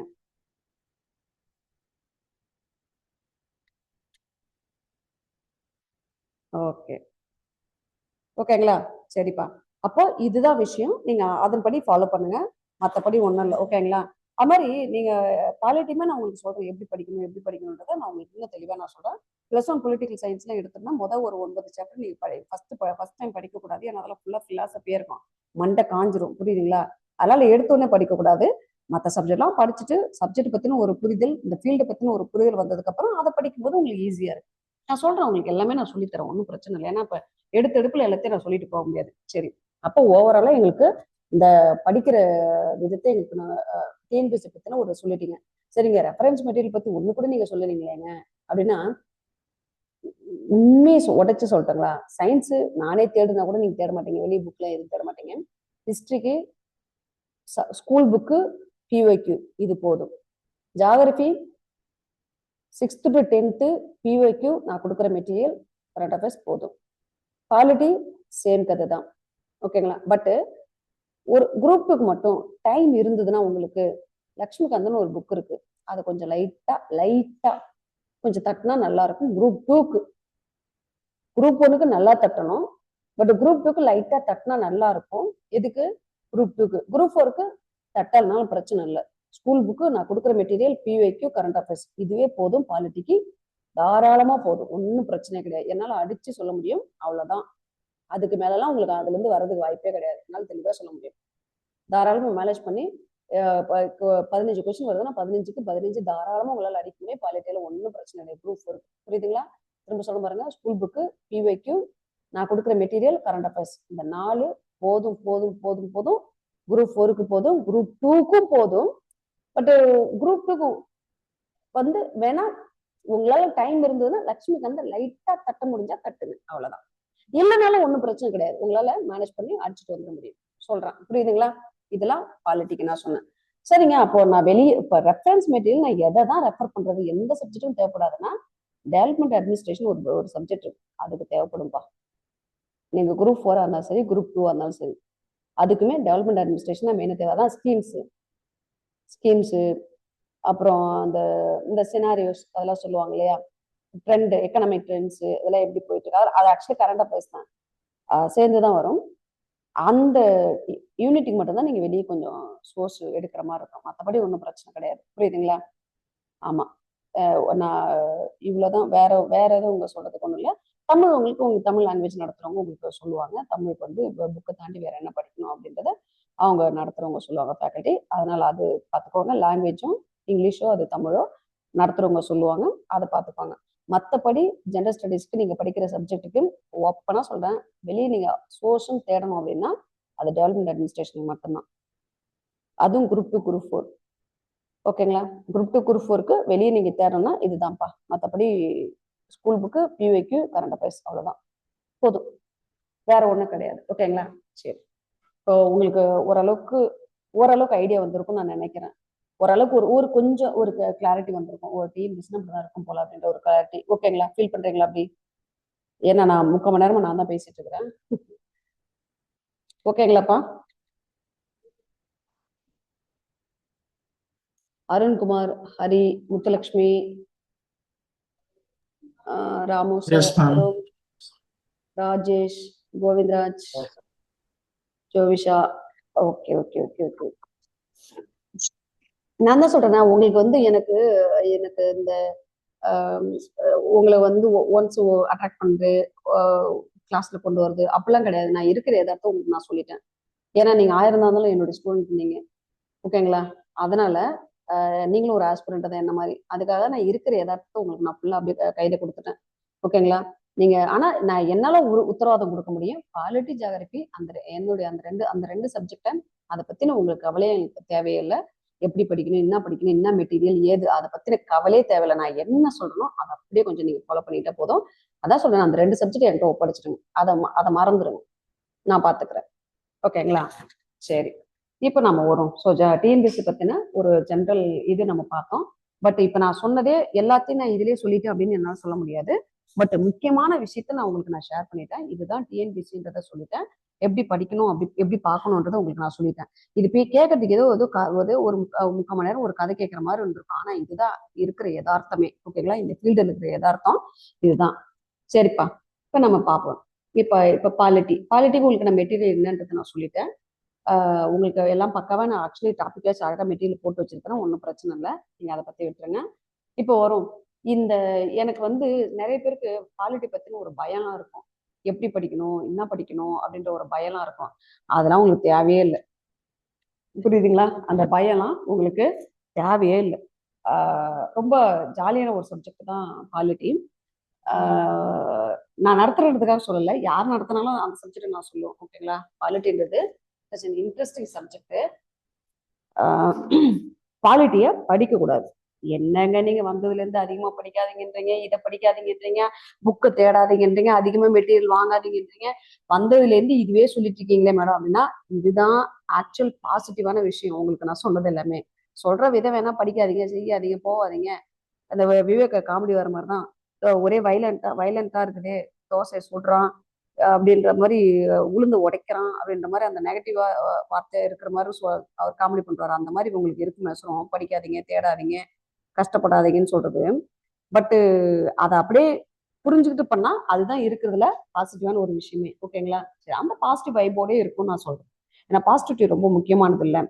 சரி, இப்போ வரும். அப்ப பாலிட்டியை சுத்தமா படிக்க கூடாது, ஜஸ்ட் புரிஞ்சுக்கணும். ஓகேங்களா? பாலிட்டின்றது புரிஞ்சு படிக்கிற ஒரு சப்ஜெக்ட். புரிஞ்சுட்டீங்கன்னா எப்படி கேட்டாலும் உங்களால அடிக்க முடியும். இப்ப சில பேருக்கு ஃபேக்டா கொடுத்தா நல்லா தட்டுன்னு தட்டிட்டு போயிடுவாங்க, மெட்டீரியலா கொடுத்துட்டா. ஆனா அதே வந்து அனாலிட்டிக்கலா கொஸ்டின் கேட்கும்போது அவங்களால ஆன்சர் பண்ணவே முடியாது.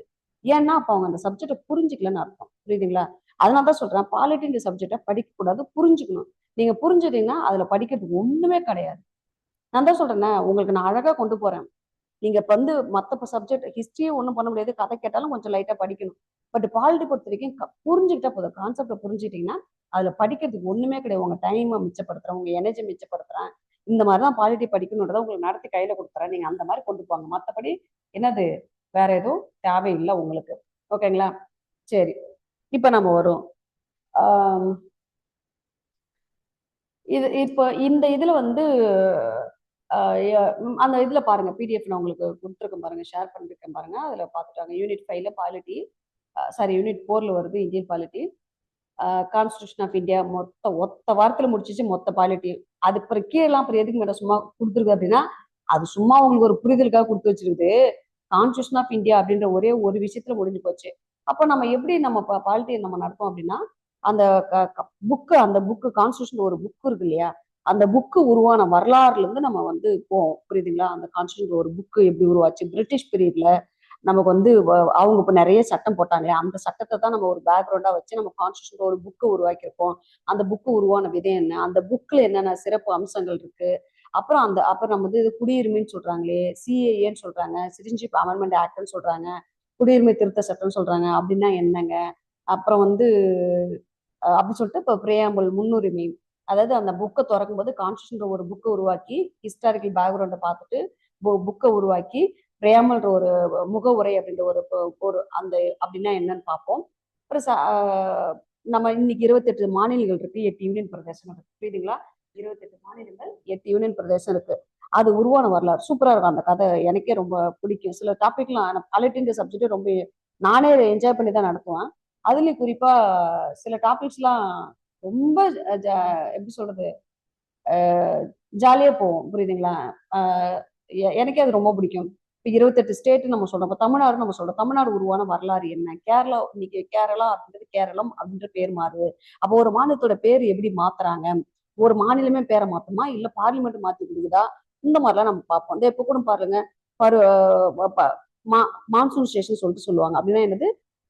பருவகால கூட்டத்தொடர் சொல்லிட்டு இப்ப நடந்தது, மழைக்கால கூட்டத்தொடர் சொல்லிட்டு பாராளுமன்றம் நடந்தது. பாராளுமன்றத்தில் நிறைய வெளிநடப்புலாம் நிறைய பண்ணாங்க எதிர்கட்சிகள். அப்புறம் வந்து அதுல நிறைய பில் எல்லாம் பாஸ் பண்ணாங்க. இதெல்லாம் நம்ம பார்த்திருப்போம் இல்லையா? ஜட்ஜஸோட எண்ணிக்கையை அதிகப்படுத்துற பில்லு பாஸ் பண்றது, அப்புறம் இந்த டீலிமிட்டேஷன் வந்து பாஸ் பண்ணணும்னு சொல்லிட்டு இந்த இந்த இதுல பாஸ் பண்ணுவாங்கன்னு சொல்லிட்டு நம்ம எதிர்பார்த்தோம். பட் அது பண்ணல. இந்த மாதிரி நம்ம நிறைய விஷயங்கள்லாம் பாக்குறோம். புரியுதுங்களா? சொல்றேன். அப்போ அப்போ அப்போ அப்போ நாம என்ன பண்ணுவோம் அப்படின்னா, நீங்க இப்ப ஜஸ்ட் கேள்விப்பட்டுட்டு வருவீங்க. நாம வந்து பாலிட்டியா பாக்குறோம் அப்படின்னா, இப்ப வெளியில இருக்கவங்களுக்கு பாலிடிக்ஸ்பா, நம்மள மாதிரி ஒரு ஆஸ்பிரண்ட்டுக்கு அது பாலிட்டி. அப்ப அதை எப்படி நம்ம பார்க்கணும்? அப்ப கூட்டத்தொடர்னா என்ன? அந்த கூட்டத்தொடர் தொடங்கி வைக்கிறது யாரு, முடிச்சு வைக்கிறது யாரு? பிரசிடென்ட் தான் தொடங்குவாங்க, பிரசிடென்ட் தான் முடிச்சு வைப்பாங்க. அது மாதிரி மாநிலத்துல ஒரு கூட்டத்தொடரை சம்மனிங் அண்ட் ப்ரோரோகேஷன் சொல்லுவாங்க. நான் நடத்துறேன். பார்லிமெண்ட் வரும்போது நான் நடத்துறேன். ஒரு மாநிலத்தில் சரி ஒரு கூட்டத்தொடர் தொடங்கி வைக்கிறது யாருன்னா கவர்னர், அந்த கூட்டத்தொடர் முடிச்சு வைக்கிறது யாருன்னா கவர்னர் தான். இல்லையா கவர்னர் நாங்க பார்க்கவே இல்லை அப்படின்னா, கவர்னர் போய் அனுமதி வாங்கிட்டு வருவாங்க. புரியுதுங்களா? அனுமதினா என்னது? அவர்கிட்ட போய் சொல்லுவாங்க. யாருங்க சொல்லுவாங்க? சீஃப் மினிஸ்டர் சொல்லுவாங்க. புரியுதுங்களா? இப்ப நம்ம தமிழ்நாட்டுல வந்து கூட்டத்தொடர் போச்சு. இப்போ அது போயிட்டு இருக்கு. அப்ப இதை வந்து தொடங்கி வைக்கிறது, ஒரு கூட்டத்தொடர் தொடங்கி வைக்கிறது, ஒரு கூட்டத்தொடர் முடிஞ்சிருச்சுன்னா, அந்த வேலை முடிஞ்சிருச்சுன்னா முடிச்சு வைக்கிறது அப்படின்னா கவர்னர் தான் பண்ணுவாங்க. கவர்னர் வந்துதான் பண்ணணும்னு கிடையாது.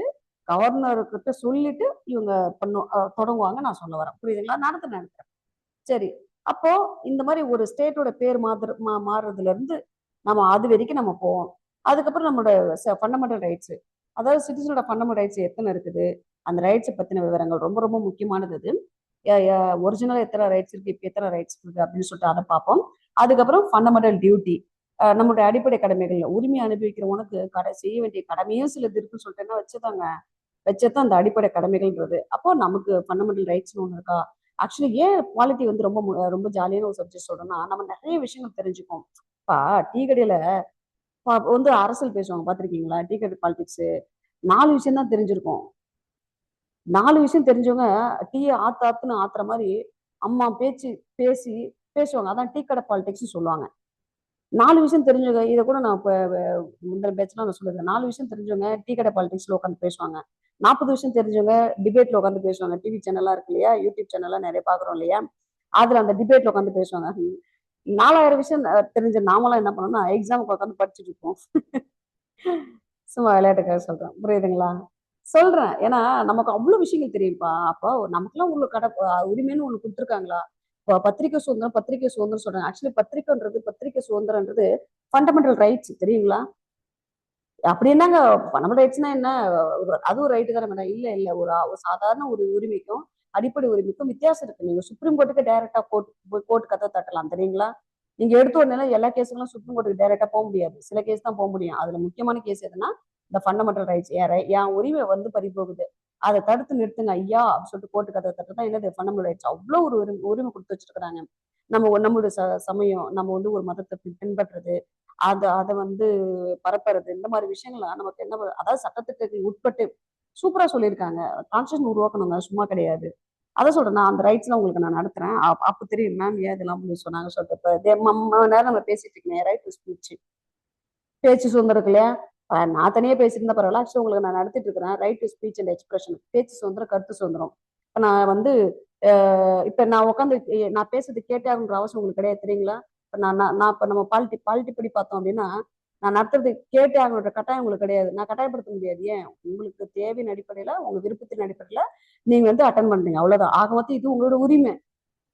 ஒரு விஷயத்தை கேட்கணுமா, கேட்கக்கூடாதா, செய்யணுமா, செய்யக்கூடாதான்றது உங்களோட என்னது ரைட் டு ஃப்ரீடம், ஆர்டிகல் 19, தெரியுங்களா?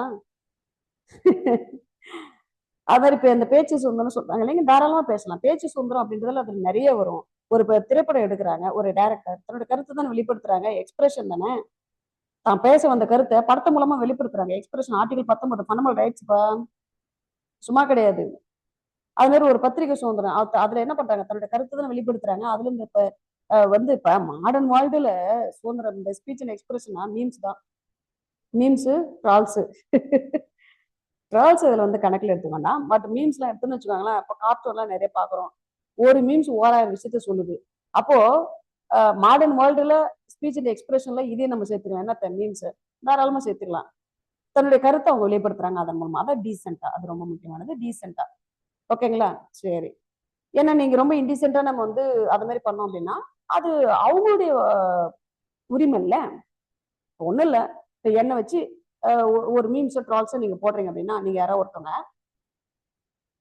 நான் ஒரு ஒரு இப்ப நான் ஒரு பொது வாழ்க்கையில நான் இருக்கிறேன் அப்படின்னா, என்னுடைய செயல்பாடுகளை விமர்சனம் பண்றதுக்கு உங்களுக்கு உரிமை இருக்கு. பட் வந்து என்னுடைய தனிப்பட்ட விஷயத்த நீங்க எடுத்து ஒரு மீம்ஸாவோ ட்ரால்ஸாவோ போடுறதுக்கு உங்களுக்கு அந்த உரிமை கிடையாது. அப்படி நீங்க பண்றீங்க அப்படின்னா, என்னுடைய ஃபண்டமெண்டல் ரைட்ஸ் ஒன்று இருக்குல்ல, அது அங்க அடிபடுது இல்ல, அப்படி சொல்ல வரோம். ஓகேங்களா? ஸோ அப்ப நம்ம வந்து இந்த இந்த மாதிரி நிறைய இருக்குன்னு சொல்றேன். அப்ப இந்த கருத்து சுதந்திரத்துல இவ்வளவு வேலை இருக்குன்றேன். புரியுதுங்களா? பார்ப்போம் பார்ப்போம். இப்ப ரைட் டு ஸ்பீச், பேசுறது எந்த அளவுக்கு கருத்து சுதந்திரமோ, பேசாம இருக்கிறது right to silence fundamental rights தான். நல்லா இருக்குல்ல? Right to speech fundamental rights article 19, right to சைலன்ஸும் என்னது ஃபண்டமெண்டல் ரைட்ஸ் தான். ஆர்டிகல் 19 பேச்சு சுதந்திரம், பேசாம இருக்கிறதும் சுதந்திரம் தான். வேணா பேசவே மாட்டேன்றான், அவனை அடிச்சு பேசி பேசணும்னு சொல்லக்கூடாது. ஏன்னா ஒரு ஃபண்டமெண்டல் ரைட்ஸ். இந்த ஃபண்டமெண்டல் ரைட்ஸ்ல எவ்வளவு விஷயம் இருக்கு பாருங்க. சொல்றேன், அவங்களை நடத்துறேன், எல்லாமே நடத்துறேன். ஜாலியா இருக்கும், வாங்க. அடுத்தது இப்ப அடிப்படை கடமை, என்னென்னலாம் கடமை இருக்கு. இப்ப நேஷனல் பிளாக், நேஷனல் ஆந்தம், இதெல்லாம் வந்து பாடுறாங்க அப்படின்னா அதுக்கு அது ரெஸ்பெக்ட் பண்ணணும் அப்படின்னு சொல்லிட்டு நமக்கு நிறைய கடமைலாம் வச்சிருக்காங்க. அதுக்கப்புறம் பார்த்தோன்னா தேசத்தை பாதுகாக்கிறது அப்படின்னு சொல்லிட்டு நிறைய கடமைகள்லாம் இருக்குது. நம்முடைய கல்ச்சரை வந்து வேல்யூ பண்றது, அப்போ பொது சொத்தை சேதப்படுத்தக்கூடாது. இது மாதிரி நமக்கு வந்து ஒரு 11 கடமை வந்து ஃபண்டமெண்டல் ரைட்ஸ் டியூட்டியா வச்சிருக்கிறாங்க கான்ஸ்டியூஷன்ல. அது என்னன்றதை நடத்துறான், அது நல்லா இருக்கும். ஓகேங்களா? சரி. அதுக்கப்புறம் வந்து டைரக்டிவ் பிரின்சிபல்ஸ், டிபிஎஸ்பி. ஸோ இது வந்து இப்ப நமக்கு வந்து ஒரு கடமையை சொல்லிச்சு ஃபண்டமெண்டல் டியூட்டி சொல்லிட்டு. கவர்மெண்ட்டுக்கு ஒரு கைடன்ஸ் தான் இந்த டிபிஎஸ்பின்னு சொல்றது. ஷார்ட்டா சொல்றது டிபிஎஸ்பி, தமிழ்ல அரசு வழிகாட்டு நெறிமுறை கோட்பாடு சொல்லுவாங்க. புரியுதுங்களா? உங்களுக்கு தமிழ் பைலிங்குவலா தான் இருக்கும் நோட்ஸுமே. நான் நடத்துறது தமிழ் இங்கிலீஷ் கலந்து தான் இருக்கும். இது இது வந்து இங்கிலீஷ்ல மட்டும் இது மட்டும் கொடுத்துட்டேன், என்னது சிலபஸ் மட்டும் ஜஸ்ட்டுக்கு உங்க கண்ணில் பாடணுன்றதுக்காக.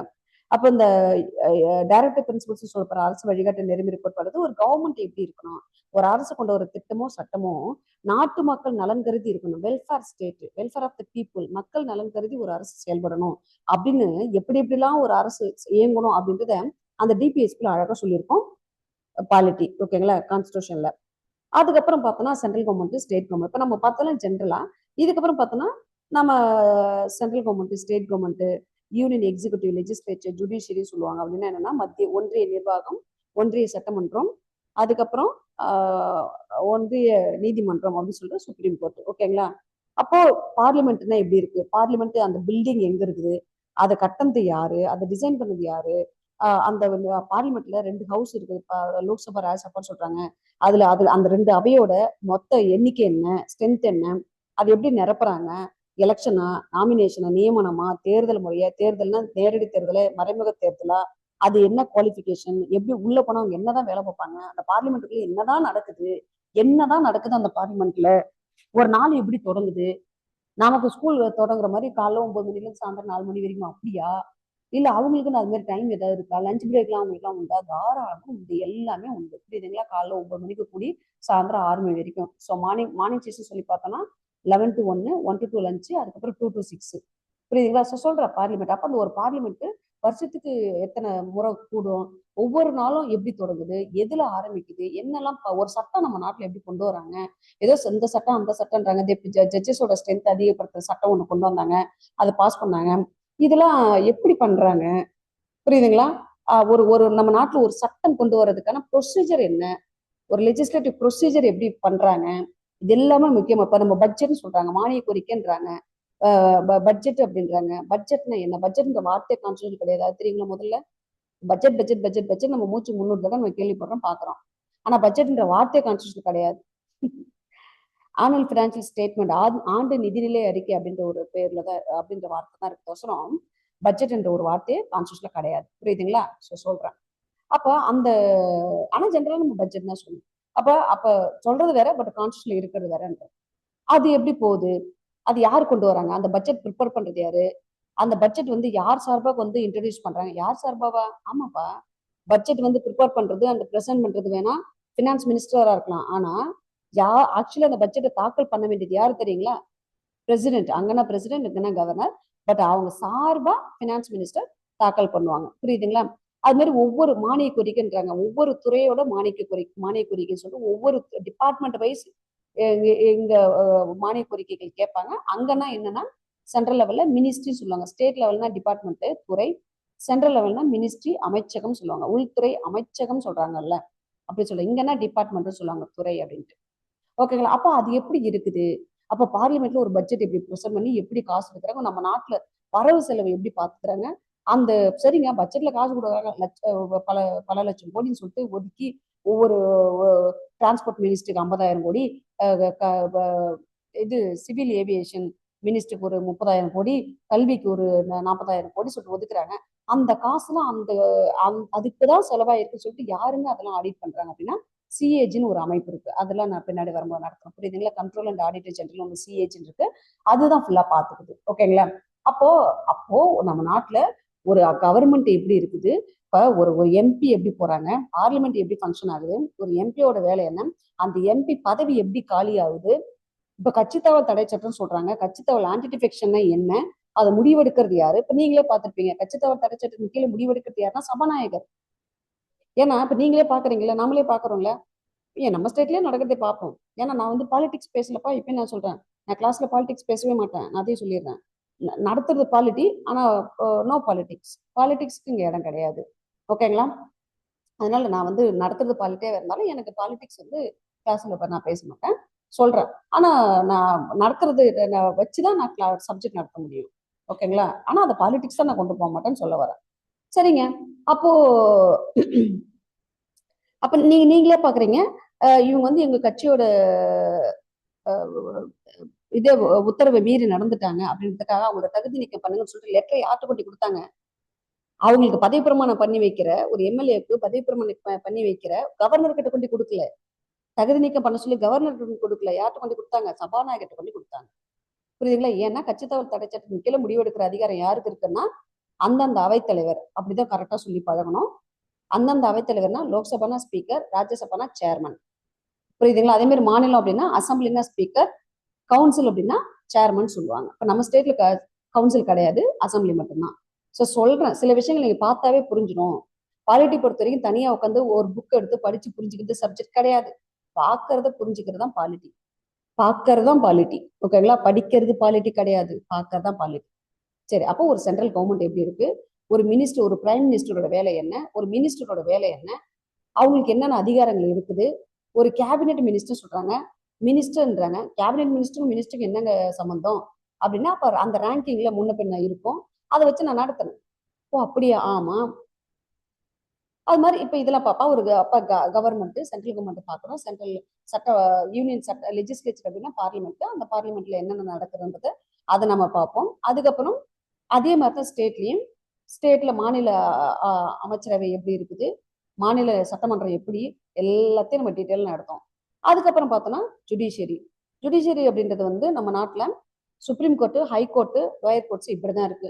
அதாவது நம்ம அம்பேத்கர் சொல்லுவாரு, நம்ம நாட்டுல வந்து பாலிட்டி வேணா டியூவலா இருக்கலாம், நம்ம நாட்டோட பொலிட்டிக்கல் சிஸ்டம் வேணா டியூவலா இருக்கலாம், பட் ஜுடிஷியரின்றது இன்டெகிரேட்டடா இருக்கு. புரியல மேடம், நீங்க சப்ஜெக்ட் இடத்துல என்னன்னோ நீங்க ஏதோ பேசுறீங்களா அப்படின்ற மாதிரி உங்களுக்கு தோணும். ஒண்ணும் இல்லப்பா, நம்ம நாட்டுல ஒரே ஆட்சி இருக்குதா, ஒரே கவர்மெண்ட் இருக்கா? இல்லையே, 2 கவர்மெண்ட் இருக்கே, சென்ட்ரல் கவர்மெண்ட், ஸ்டேட் கவர்மெண்ட். அப்ப நம்ம நாட்டுல ஒரே கவர்மெண்ட் இருந்தா ஒற்றையாச்சு, 2 கவர்மெண்ட் இருந்தா ரெட்டையாச்சு. அப்படிதானே? ஃபெடரல் தானே? அப்படிதானே? ஆமா மேடம். அப்ப அப்ப நம்மளோட ஃபெடரல் கவர்மெண்டா, ஃபெடரல் சிஸ்டமா? நோ. அப்ப யூனிட்டரியா? இல்ல. என்னதாங்க சொல்ல வரீங்க? 2 கலந்துதான் நம்மளோடது. பியூர்லி ஃபெடரலும் கிடையாது, பியூர்லி யூனிட்டரியும் கிடையாது. அப்படின்னு என்னங்க சொல்ல வரீங்க? ஒற்றை ஆட்சியும் கிடையாது, முழுமையான ஒற்றை ஆட்சியும் கிடையாது, முழுமையான இரட்டை ஆட்சியும் கிடையாது. அதாவது கூட்டாட்சி தத்துவத்தின் அடிப்படையில் தான் நம்மளுடைய அரசியல் அமைப்பு இருக்குது. புரியுதுங்களா? பொலிட்டிக்கல் சிஸ்டம் நம்மளோட எப்படி இருக்குது? சாதாரண காலத்துல ஒற்றையாட்சியாகவும் இது இரட்டையாட்சியாகவும் கூட்டாட்சி தத்துவத்தின் அடிப்படையிலையும் அவசர நிலை நெருக்கடி நிலை பிரகடனம் எமர்ஜென்சி அந்த டைம்ல ஒற்றையாட்சியோட தன்மையோடு இயங்கும் நம்முடைய இந்திய அரசியல் அமைப்பு. புரியுதுங்களா? இந்தியன் பொலிட்டிக்கல் சிஸ்டம் இப்படிதான் இருக்கு. நான் நடத்துறேன். இப்போ உங்களுக்கு புரியாது, பின்னாடி நடத்தும் போது சொல்றேன். ஆனா நம்ம நாட்டுல இப்போ ஜுடிஷியரி அப்படி கிடையாது.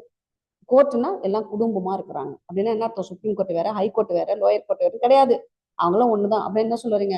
நம்ம நாட்டுல லோயர் கோர்ட்டு அவமதிக்கிற மாதிரி ஒருத்தவங்க பேசிட்டாங்க அப்படின்னா, இந்த இப்போ ஒண்ணும் இல்லப்பா, நான் வந்து கோர்ட்டை அவமதிக்கிற மாதிரி ஒரு செயல் செஞ்சுட்டேன் அப்படின்னா, அந்த கோர்ட் வந்து ஒரு லோயர் கோர்ட்டு தான், ஒரு டிஸ்ட்ரிக்ட் கோர்ட்டு கூட கிடையாது, அதுக்கு கீழே இருக்கிற ஒரு கோர்ட்டு. அந்த கோர்ட்டை கூட நான் அவமதிச்சிட்டேன் அப்படின்றதுக்காக அந்த கோர்ட்டே அதை கண்டுக்காம விட்டுட்டா கூட ஹைகோர்ட் ஓடி வந்து என் தலையில ஒரு கொட்டு கொட்டி என்ன கண்டெம்ட் ஆஃப் கோர்ட் அடிப்படையில எனக்கு பனிஷ்மெண்ட் கொடுக்கும். அந்த ஸ்டேட்டோட ஹைகோர்ட் கூட மறந்துட்டா கூட சுப்ரீம் கோர்ட்டுக்கு ஒருவேளை அதுக்கு கண்ணுக்கு படுது அப்படின்னா அது வந்து என்ன பண்ணும்? என் தலையில ஒரு கொட்டு கொட்டி கேட்கும். ஏன்னா எங்க கோர்ட்ன்றது குடும்பமா இருக்காங்க. லோயர் கோர்ட்டு தானே நான் வரமாட்டேன், ஹைகோர்ட்டு தானே நான் வரமாட்டேன் அப்படிலாம் கிடையாது. எல்லாமே சுப்ரீம் கோர்ட் தான். அப்ப சுப்பன் அப்படின்னு சொல்ற அளவுக்கு மொத்த கோர்ட்டுக்கும் நடத்துறேன் பின்னாடி. அப்ப நம்ம நாட்டுல வந்து ஜட்ஜஸ் சொல்றாங்க, இந்த ஜட்ஜஸோட எண்ணிக்கை சுப்ரீம் கோர்ட்ல 38 இன்க்ரீஸ் பண்ணிருக்காங்க. அது எப்படி இன்க்ரீஸ் பண்றாங்க அப்படின்ற கதையெல்லாம் நம்ம பின்னாடி பார்ப்போம். ஒரு ஜட்ஜு அவருக்கான குவாலிஃபிகேஷன் என்ன சொல்லியிருக்கிறாங்க, அந்த அடிப்படையெல்லாம் பார்ப்போம். ஓகேங்களா? அப்ப நம்ம நாட்டுல அந்த ஜுடிஷியரி சிஸ்டம்ன்றது இப்படி இருக்கு. அப்புறம் இதை தாண்டி வேற என்னங்க இருக்கு? Local body. புரியுதுங்களா? இப்ப தேர்தல் நடக்கும் போது பாருங்க, உள்ளாட்சி அரசாங்கம் அப்படின்னு சொல்லிட்டு, அப்ப லோக்கல் பாடி, கார்பரேஷன்றாங்க, முனிசிபாலிட்டின்னு சொல்றாங்க, கிராம பஞ்சாயத்துன்றாங்க, கிராம சபை கூட்டம்ன்றாங்க. அப்படிலாம் என்ன மேடம் அப்படின்னா, நான் நடத்துறேன் எல்லாத்தையும் நான் நடத்துறேன். ஓகேங்களா?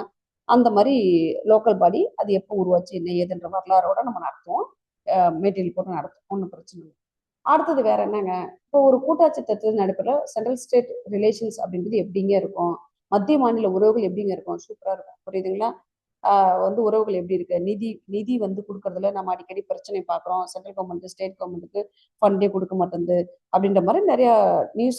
அதாவது ஃபண்டே கொடுக்க மாட்டேங்குது கிடையாது, கொஞ்சம் காலம் தாழ்த்தி கொடுக்குறாங்க, டிலே பண்றாங்க. இந்த மாதிரிலாம் நம்ம நிறைய நியூஸ் பேப்பர்ல படிப்போம் இல்லையா? நிறைய டிவி சேனல்ல அதை பத்தின விவாதங்கள்லாம் எடுத்துட்டு பேசுறத நம்ம பார்ப்போம்னு சொல்ல வரேன். அப்ப அந்த உறவுகள்லாம் எப்படி இருக்குது அது மாதிரிலாம் நம்ம கொஞ்சம் பார்ப்போம். புரியுதுங்களா? அதுக்கப்புறம் பார்த்தோம்னா எலெக்ஷன். இப்போ அந்த எலெக்ஷன்லாம் எப்படி நடக்குது? எம்பி எலெக்ஷன் எப்படி நடக்குது? எம்எல்ஏ எலெக்ஷன் எப்படி நடக்குது? பிரசிடென்ட் எலெக்ஷன் யார் கண்டக்ட் பண்றாங்க? வைஸ் பிரசிடென்ட் எலெக்ஷன் யார் கண்டக்ட் பண்றாங்க? MLA, MLC, Lok Sabha, Rajya Sabha MPs, இந்த மாதிரி எலெக்ஷன்லாம் கண்டக்ட் பண்றது யாரு? அவங்களுக்கான குவாலிஃபிகேஷன் என்ன? ஒரு எலெக்ஷன் கமிஷனோட வேலை என்ன? எலெக்ஷன் கமிஷன் இருக்குன்னா ஒரு ஒவ்வொரு கட்சியை பதிவு பண்றதுல இருந்து அந்த கட்சிக்கு சின்ன ஒதுக்கத்துல இருந்து அந்த தேர்தலை முடிச்சு ரிசல்ட் வெளியே விட்டு ரிசல்ட் வந்ததுக்கு அப்புறம் இருக்கிற பிரச்சனையை பாக்குற வரைக்கும் அந்த எலெக்ஷன் கமிஷனுக்கு அவ்வளோ வேலை இருக்கு. இப்ப நம்ம நாட்டுல எத்தனை தேசிய கட்சிகள் இருக்கு? இப்ப இது நடந்தது எத்தனாவது தேர்தல்? இது இப்ப நம்ம தமிழ்நாடு எடுத்துட்டா இது 17th அசம்பிளி எலெக்ஷன். தமிழ்நாட்டுல இது 17வது அசம்பிளி எலெக்ஷன். அப்ப 17வது அப்ப நம்ம இப்ப நடக்கிறது 2026ல டிவிகே கவர்மெண்ட் இருக்கு, அமைஞ்சிருக்கு இல்லையா? இப்போ இது வந்து கூட்டணி ஆட்சி தான், கோயலிஷன் கவர்மெண்ட் தான் ஃபார்ம் ஆயிருக்கு. அப்ப தமிழ்நாட்டுல இது வரைக்கும் 2 முறை தான் கோயலிஷன் கவர்மெண்ட் ஃபார்ம் பண்ணிருக்காங்க. ஒண்ணு ஃபர்ஸ்ட் டைம், முதல்ல ஆரம்பிச்சது 1952 ஃபர்ஸ்ட் எலெக்ஷனே தமிழ்நாட்டுல கூட்டணி ஆட்சி தான் அமைஞ்சுது. அப்போ ஆரம்பமும் இப்ப இருக்கிறதும் கூட்டணி ஆட்சி தான் தமிழ்நாட்டுல, அப்படின்னு ஞாபகம் வச்சுக்கோங்க. ஓகேங்களா? ஸோ நம்ம நாட்டில் தமிழ்நாட்டில் இது வரைக்கும் 2 முறை தான் கூட்டணி ஆட்சி அமைஞ்சிருக்கு. ஒன்று முதல் முறை, இப்போ 17வது அசம்பிளி எலெக்ஷன் 2026ல டிவிகே கவர்மெண்ட் ஃபார்ம் ஆகிருக்கிறது. புரியுதுங்களா? ஸோ சொல்ல வரேன். அப்போ கூட்டணி ஆச்சுன்னா என்ன, இந்த மாதிரி நம்ம பார்ப்போம். ஓகேங்களா? இப்போ அசம்பிளி எலெக்ஷன்னா அசம்பிளியில் இந்த எலெக்ஷன் வச்சு நம்ம கொஸ்டின் கரண்ட் அஃபேர்ஸ் நம்ம எதிர்பார்க்கலாம். ஏன்னா தமிழ்நாட்டில் இது வரைக்கும் போலிங் சொல்லி பார்த்தோன்னா வாக்கு அதிகமாக போட்டது தமிழக வரலாற்றிலேயே இதுதான் அதிக முறை. அப்புறம் எந்த தொகுதியில் அதிகமாக போட்டாங்க, அது எந்த தொகுதி பெரிய தொகுதி, சோழிங்கநல்லூர் தான் தமிழ்நாட்டிலேயே இருக்கிற அசம்பிளி கான்ஸ்டுவன்சியில் பெரிய கான்ஸ்டுவன்சி எது அப்படின்னா, நம்பர் ஆஃப் ஓட்டர்ஸ் அதிகமாக வாக்காளர்கள் இருக்கிற ஒரு பெரிய தொகுதி எதுன்னா சோழிங்கநல்லூர் தான். ஓகேங்களா? நான் சொல்றேன். இந்த மாதிரி நம்ம நிறைய பார்ப்போம் எலெக்ஷன் வச்சு. ஏன்னா இப்போ எலெக்ஷன் பற்றி கரண்ட் அஃபேர்ஸ் இல்லையா, நம்ம இப்போதானே முடிஞ்சது, அதை வச்சு நம்ம எதிர்பார்க்கலாம். இப்போ தமிழ்நாட்டிலேயே கோalition கூட்டணி ஆட்சி தான் நடக்குது. சென்ட்ரல் நம்ம தமிழ்நாட்டு ஸ்டேட்லேயும் கூட்டணி ஆட்சி தான், சென்ட்ரல்லையும் கூட்டணி ஆட்சி தான் நடந்துட்டு இருக்கு. ஆமாம், பிஜேபி இது 3rd டைம் கவர்மெண்ட் ஃபார்ம் பண்ணிருக்காங்க. ஃபர்ஸ்ட் டைம் செகண்ட் டைமும் மெஜாரிட்டியில் வந்தாங்க. பட் 3rd டைம் பார்க்கும்போது அவங்களுக்கு கவர்மெண்ட் ஃபார்ம் பண்ணுற அளவுக்கு மெஜாரிட்டி இல்லை. அப்போ மெஜாரிட்டினா என்ன அதை பார்ப்போம். ஒரு மெஜாரிட்டினா என்ன, அது ரொம்ப முக்கியம் இல்லை. 543 தொகுதி இருக்குன்னா அது மெஜாரிட்டினா கவர்மெண்ட் ஃபார்ம் பண்ணுறதுக்கு 50% +1 அப்படின்னா என்னது, 272 எடுத்தாதான் சென்ட்ரலில் ஒரு கட்சி பெரும்பான்மையோட ஆட்சி அமைக்க முடியும். இப்போ தமிழ்நாடுன்னு எடுத்தோம்னா 234ல் 118 எந்த கட்சி எடுக்குதோ அந்த கட்சி தான் மெஜாரிட்டியோட கவர்மெண்ட் ஃபார்ம் பண்றாங்க அப்படின்னு சொல்லிட்டு சொல்லுவோம். அப்படி இல்லாட்டி மெஜாரிட்டி கிடைக்கலாம், கூட்டணி ஆட்சி அப்படின்றது. ஓகேங்களா? அப்போ இந்த நம்பர் முதல் கொண்டு நம்ம முக்கியம். எனக்கு தெரிஞ்சு நீங்க தமிழ்நாட்டுக்கு அந்த நம்பர் உங்களுக்கு சொல்லணும்னு அவசியம் இல்லை. ஒரு 4 வயசு குழந்தை கிட்ட கூட சொல்லிடும், தமிழ்நாட்டோட எத்தனை சீட் இருந்தா கவர்மெண்ட் ஃபார்ம் பண்ணலாம்னா அது 4 வயசு குழந்தைய சொல்லணும் எனக்கு தெரிஞ்சு. புரியுதுங்களா? ஏன்னா இப்பதான் அதான் 5, 4, 3, 8 வயசு பிள்ளைங்கள மட்டும் பார்க்க ஆரம்பிச்சிட்டாங்களா, அதனால ஒன்றும் பிரச்சனை இல்லை. என்னை பொறுத்த வரைக்கும் எனக்கு தெரியும், எனக்கு பாலிட்டி நடத்துற வேலை மிச்சம். நான் அப்படிதான் சொல்லுவேன். ஏன்னு கேளுங்களேன், நீங்க மட்டும் பார்த்து லைவ்ல பார்த்து நீங்க மட்டும் புரிஞ்சுக்கிறீங்க. தனியா உட்காந்து நான் நடத்தி உங்களுக்கு புரிய வைக்கணும்னு அவசியம் கிடையாது. நீங்களே பார்த்து நீங்களே புரிஞ்சுக்கிறீங்க. ஓகேங்களா? அதனால நீங்க பார்த்துட்டு வரீங்க அப்படின்னா அதை நான் நடத்தும் போது உங்களுக்கு இன்னும் நல்லா புரிஞ்சிடும். அவ்வளவுதான், வேற ஒண்ணும் இல்லை. ஓகேங்களா? சரி. அப்போ ஏன்னா இது எல்லாமே நமக்கு ரொம்ப முக்கியமானது. நம்ம வெளியில இருக்கவங்களுக்கு அது பாலிடிக்ஸா இருக்கலாம், பட் நமக்கு அப்படி கிடையாது. நமக்கு அது எல்லாமே அது என்ன ஆர்டிகிள் பேசுது, என்ன ஆர்டிகிள் பேசுது, நம்ம பாலிட்டியோட ரிலேட் பண்ணி படிப்போம். அதுதான் கரண்ட் அஃபேர்ஸ். புரியுதுங்களா? வேற ஒன்றும் கிடையாது. கரண்ட் அஃபேர்ஸ்னா வேற ஒன்றும் கிடையாது. பாலிட்டிலாம் நான் நடத்தும் போதே கரண்ட் அஃபேர்ஸ் சேர்த்து தான் நடத்துவோம். ஓகேங்களா? ஸோ சொல்றேன். இப்போ வந்தே மாதிரம் அது நமக்கு கரண்ட் அஃபேர்ஸ் தான். வந்தே மாதிரம் அந்த முழு பாடல் என்ன, ஆகஸ்ட் 15 வந்தே மாதிரம் பாடல் இது பண்ணாங்க இல்லையா, அப்போ அந்த 6 ஸ்டான்ஸா அப்படி சொல்லுவாங்க. அப்படின்னா என்னது, அந்த சரணங்கள் சொல்லிட்டு வழக்கமா வந்தே மாதிரம் பாடணும்னா 3 சரணம் தான் பாடுவாங்க. பட் இப்போ நியூ ரூல்ஸ் என்ன அப்படின்னா அந்த 6 ஸ்டான்ஸான்னு சொல்லுவாங்க. அப்படின்னு என்ன, 6 சரணங்களையும் முழுமையா பாடணும் அப்படின்னு சொல்லிட்டு. அப்போ அதுக்கு எடுக்கிற டைம் எவ்வளவு அப்படின்னா 190 செகண்ட்ஸ். ஓகேங்களா? இப்போ ஜனகணமன பாடுறதுக்கு 52 செகண்ட்ஸ் தான். நமக்கு தெரியும், ஏன்னா சின்ன வயசுல இருந்து நம்ம பாடிட்டு இருக்கிறோம். 52 செகண்ட்ஸ் தான். ஆனா அதுக்குள்ளதான் பாடி முடிக்கணும், அதான் ரூல்ஸே. பட் வந்தே மாதிரம் அப்படின்றது அந்த 6 சரணங்களையும் பாடி முழுசா முடிக்கிறதுக்கு 190 செகண்ட்ஸ். ஓகேங்களா? அதுக்குள்ள முடிக்கணும் அப்படின்றதுதான். அதாவது 3 minutes 10 seconds, 190 செகண்ட்ஸ். அது கரண்ட் அஃபேர்ஸ். ஏன்னா இதெல்லாம் நம்ம எதிர்பார்க்கலாம். இந்த மாதிரி கொஸ்டின்ஸ்லாம் நம்ம டிஎன்பிசில எதிர்பார்க்கலாம். சொல்றேன், ஏன்னா கரண்ட் அஃபேர்ஸ்ன்றது சும்மா டெய்லி ஏதோ ஒன்று வர்றது அதெல்லாம் கரண்ட் அஃபேர்ஸ் கிடையாதுப்பா. ஒரு நேஷனல் லெவல்ல பேசப்பட்டிருக்கணும், ஒரு ஸ்டேட் லெவல்ல பேசப்பட்டிருக்கணும், ஒரு வேர்ல்டு லெவல்ல பேசப்பட்டிருக்கணும். அதுதான் கரண்ட் அஃபேர்ஸ். புரியுதுங்களா? ஸோ அது தொடர்ந்து நியூஸ்ல வந்துகிட்டே இருக்க ஒரு விஷயம் அப்படின்னா அதுதான் கரண்ட் அஃபேர்ஸ். ஓகேங்களா? சரி, சொல்றேன். அப்போ ஜுடிஷியரி பார்க்குறோம், லோக்கல் பாடி எலெக்ஷன் இந்த மாதிரி பார்த்துட்டு, அப்போ ஏதோ கரப்ஷன், ஆன்டி கரப்ஷன் இது மாதிரிலாம் ஏதோ லோக் இன்ஃபர்மேஷன் இதெல்லாம் சொல்றாங்க மேடம். அப்படின்னா என்ன, நான் அதெல்லாம் எங்க போய் தேடி படிக்கிறது, இதுக்கெல்லாம் எனக்கு எங்க நோட்ஸ் இருக்கு, அப்படிலாம் ஒண்ணுமே கிடையாதுப்பா. இந்த கரப்ஷன், ஆன்டி கரப்ஷன் மெஷர்ஸ் அப்படின்னா வேற ஒன்றும் கிடையாது. அந்த இப்போ நான் சிஏஜி சொல்றேன்னா விஜிலன்ஸ் ஒன்று கேள்விப்பட்டுருவோம், நிறைய படத்துல கூட காமிப்பாங்க. என்னன்னு பஞ்சு மிட்டாய் விற்கிற மாதிரி இருப்பாங்க, பலூன் விற்கிற மாதிரி இருப்பாங்க. அப்புறம் திடீர்னு பணம் வாங்கும்போது கரெக்டாக போய் பணம் வாங்கும்போது அப்படியே கையை பிடிச்சிட்டு பணத்தோட கையும் களமும் பிடிச்சிட்டு நாங்கள் தான் விஜிலன்ஸ் அப்படின்வாங்க. புரியுதுங்களா? ஆன்டி கரப்ஷன்ஸ்ல அதுவும் ஒரு நான் நடத்துறேன் உங்களுக்கு. விஜிலன்ஸ் கமிஷன்னா என்ன, அப்புறம் லோக் ஆயுக்தனா என்ன, இது எல்லாமே உங்களுக்கு பின்னாடி நான் நடத்துறேன். அப்போ நம்ம நாட்டில் அந்த கரப்ஷன் ஒழிக்கிறதுக்கு, ஊழல் ஒழிக்கிறதுக்கு என்னென்னலாம் இருக்கு, கான்ஸ்டியூஷன் சொல்லப்பட்டிருக்கு அப்படின்னு சொல்லிட்டு கான்ஸ்டியூஷன் நான் கான்ஸ்டியூஷன் பாடிஸும் சொல்லிட்டு தனி டாப்பிக்கே நான் நடத்துவோம். அதுல எல்லாமே வரும். இன்ஃபர்மேஷன் கமிஷன், ஆர்டிஐன்னு சொல்றாங்க, ரைட் டு இன்ஃபர்மேஷன். நான் அந்த ஆர்டிஐ எப்படி ஃபைல் பண்றது, எத்தனை நாளுக்குள்ள இன்ஃபர்மேஷன் கொடுக்கணும், அப்படி கொடுக்கல நான் எங்க போய் முறையிடுறது அப்படின்றது எல்லாமே உங்களை தெளிவா நடத்துவோம். இப்போ விமனுக்கு எம்பவர்மெண்ட், விமன் எம்பவர்மெண்ட் அதுதான் சூப்பரே இருக்கிறதுலையே. புரியுதுங்களா? நீங்க வந்து தாராளமா எழுதலாம். மெயின்ஸ்லாம் விமன் எம்பவர்மெண்ட் வச்சு நிறைய கொஸ்டின்ஸ் வரும்பா. விமனு, சில்ட்ரனு, மைனாரிட்டி இந்த மாதிரி கொஸ்டின்ஸ் நம்ம நிறைய வரும். நான் உங்களுக்கு நடத்துறேன். மெயின்ஸ் வந்து எப்படி நடத்தணுன்றதும் எப்படி எழுதணுன்றதும் கொஞ்சம் கொஞ்சம் நான் வந்து ப்ரிலிம்ஸ் நடத்தும் போதே டாபிக் வைஸ் நான் வரும்போது சொல்லுவேன். புரியுதுங்களா? விமன் எம்பவர்மெண்ட் எல்லாம் பார்த்தோன்னா நீங்க வந்து வண்டியே எழுதலாம். உங்களுக்கு என்ன எழுதுறதுக்கு பாயிண்டா இல்லை. நான் மொத்த கான்ஸ்டியூஷன் பாலிட்டியை நடத்தி முடிச்சுட்டு உங்களுக்கு சொல்லுவேன். இந்த மாதிரிலாம் மெயின்ஸ் வரும், நீங்க இப்படி ஆரம்பிச்சு இப்படி வரைக்கும் முடிக்கணும் அப்படின்னு சொல்லிட்டு ஜென்ரலா உங்களுக்கு சொல்லுவேன். மெயின்ஸ் எழுதுற அந்த ஐடியாவும் நான் கொஞ்சம் கொடுப்பேன், சொல்றேன். ஏன்னா அதெல்லாம் ரொம்ப கொஞ்சம் முக்கியமானது. இப்பெல்லாம் பாருங்க, இப்போ நேத்து கூட அறிவிப்பு வந்துச்சு. அந்த பஸ் அறிவிப்பு முன்னாடி வந்து விடியல் பயணம், இப்ப வெற்றி பயணம். இப்ப இதெல்லாம் வந்து நமக்கு எப்படி இருந்தானே, நமக்கு வந்து பாலிட்டி. புரியுதுங்களா? நாம அதை பாலிட்டியா தான் பார்க்கணும். வெளியில இருக்கவங்களுக்கு பாலிட்டிக்ஸா இருக்கலாம், பட் நமக்கு அது பாலிட்டி. நாம என்ன பண்ணுவோம், அப்ப அந்த விமன் எம்பவர்மெண்ட்டுக்கு இதெல்லாம் வந்து ஒரு கவர்மெண்ட் இத்தனை இத்தனை இத்தனை வருஷத்துல இவ்வளவு திட்டங்கள்லாம் பெண்களுக்காக கொண்டு வந்திருக்காங்க. சென்ட்ரல் லெவல்ல, ஸ்டேட் லெவல் சொல்லிட்டு அந்த திட்டங்கள், அரசியலமைப்பு சட்டத்தில் இருக்க அந்த சட்டங்கள் அதெல்லாம் நீங்க என்ன பண்ணலாம், அடிச்சு விடலாம், ஆர்டிகளோட சொல்லலாம். புரியுதுங்களா? சூப்பரா இருக்கும். இந்த மாதிரி கொஸ்டின்ஸ்ல மெயின்ஸ் எழுதும்போது இன்ட்ரெஸ்டிங்கா இருக்கும். புரியுதுங்களா? சொல்றேன். அதுக்கப்புறம் இந்த கன்சூமர் ரைட்ஸ், அது 50 ரூபாய்க்கு பொருள் வாங்கிட்டு பொருள் வாங்குவோம். அதுல ஏதோ ஒரு சின்ன ஃபால்ட் அப்படின்னா நம்ம அவங்கள கோர்ட்டுக்கு இழுத்துருவோம். புரியுதுங்களா? 50 ரூபாயா இருந்தாருன்னா 5 ரூபாயா இருந்தா நம்ம காசு இல்லை. அதான் கன்சூமர் ப்ரொடெக்ஷன். நம்ம கான்ஸ்டியூஷன்ல என்ன மாதிரி கொடுத்து வச்சிருக்காங்க. ஹியூமன் ரைட்ஸ், மனித உரிமைன்னு சொல்றாங்களா அப்படின்னா என்ன, இதெல்லாம் சும்மா தனித்தனே கொடுத்துருக்காங்கப்பா. நான் ஒரே டாபிக் கீழே முடிச்சிடுவோம். கான்ஸ்டியூஷன், நான் கான்ஸ்டியூஷன் பாடிஸ் அப்படிங்கிறது கீழே தான் இது அத்தனையும் நான் சொல்றது எல்லாமே வரும். அதனால அதை பத்திலாம் நம்ம ஒன்றும் பெருசா எடுத்துக்காதீங்க. இது ஏதோ தனித்தனியா உங்களுக்கு கொஞ்சம் இழுத்து அடிச்சு கொடுத்தாதான் நீங்களும் ஒரு மதிப்பி இது கொஞ்சம் பார்ப்பீங்களே, ஐயோ இது பாலிட்டி போல, சிலபஸ் போலன்னு சொல்லிட்டு. பாலிட்டிக்கு சிலபஸ் சொல்லி போனா கான்ஸ்டியூஷன் ஆஃப் இந்தியான்ற ஒரே ஒரு வேர்ட்ல முடிச்சிடலாம். புரியுதுங்களா? ஒரே ஒரு வேர்ட்ல முடிச்சிடலாம். அவ்வளவுதான். மொத்த கான்ஸ்டியூஷன் தான் பாலிட்டியே. ஆனா அப்படி சொன்னா நல்லா இருக்காது இல்ல. அதுக்காக கொஞ்சம் இழுத்து அடிக்கணுன்றதுக்காக கொஞ்சம் இழுத்து கொடுத்துருக்காங்க, மற்றபடி ஒண்ணும் கிடையாது. ஓகேங்களா? இதுதான்ப்பா நம்ம பாலிட்டியில பார்க்க போறது. இப்போ ஓவராலா பார்த்தோம் அப்படின்னா 3 சென்ட்ரல் லெவல்ல, ஸ்டேட் லெவல்ல, லோக்கல் லெவல்ல கவர்மெண்ட்னா என்ன, அந்த சட்டசபைனா எப்படி இருக்குது, பாராளுமன்றம் என்னென்ன சட்டமன்றம் எப்படி இயங்குது. இப்போ இதே வந்து லோக்கல் படினா இப்போ வந்து கார்பரேஷன் அப்படின்னா மாமன்றம் அப்படின்னு நம்ம சொல்லுவோம் பாருங்க. இப்போ ரிப்பன் பில்டிங் நடக்குது இல்லையா சென்னைனா, சென்னை கார்பரேஷனோட மாமன்றம் கூட்டம் அடிக்கடி நடத்துவாங்க. அவங்க எப்படி வந்து சட்டங்கள் கொண்டு வராங்க, எப்படி டாக்ஸ்லாம் எப்படி போடுறாங்க, எல்லாத்தையும் நம்ம பார்ப்போம், டீட்டெயிலாக பார்ப்போம். ஸோ இந்த மாதிரி பார்ப்போம். அதுக்கப்புறம் வேற என்ன இருக்கு, மூணு கவர்மெண்ட், அப்புறம் வந்து கோர்ட்டு, அப்புறம் கான்ஸ்டியூஷன் பாடின்ற டாபிக்ல ஒன்று பார்ப்போம்னு சொன்னா, அரசியலமைப்பு சார்ந்த அமைப்புகள், அரசியலமைப்பு சாரா அமைப்புகள், அதுக்கு கீழே தான் நம்ம இதெல்லாமே பார்ப்போம். ஃபினான்ஸ் கமிஷன் என்ன, நிதி ஆணையம், அப்புறம் நித்தி ஆயோக் அப்படின்னு சொல்லிட்டு ஒன்று படிப்போம்.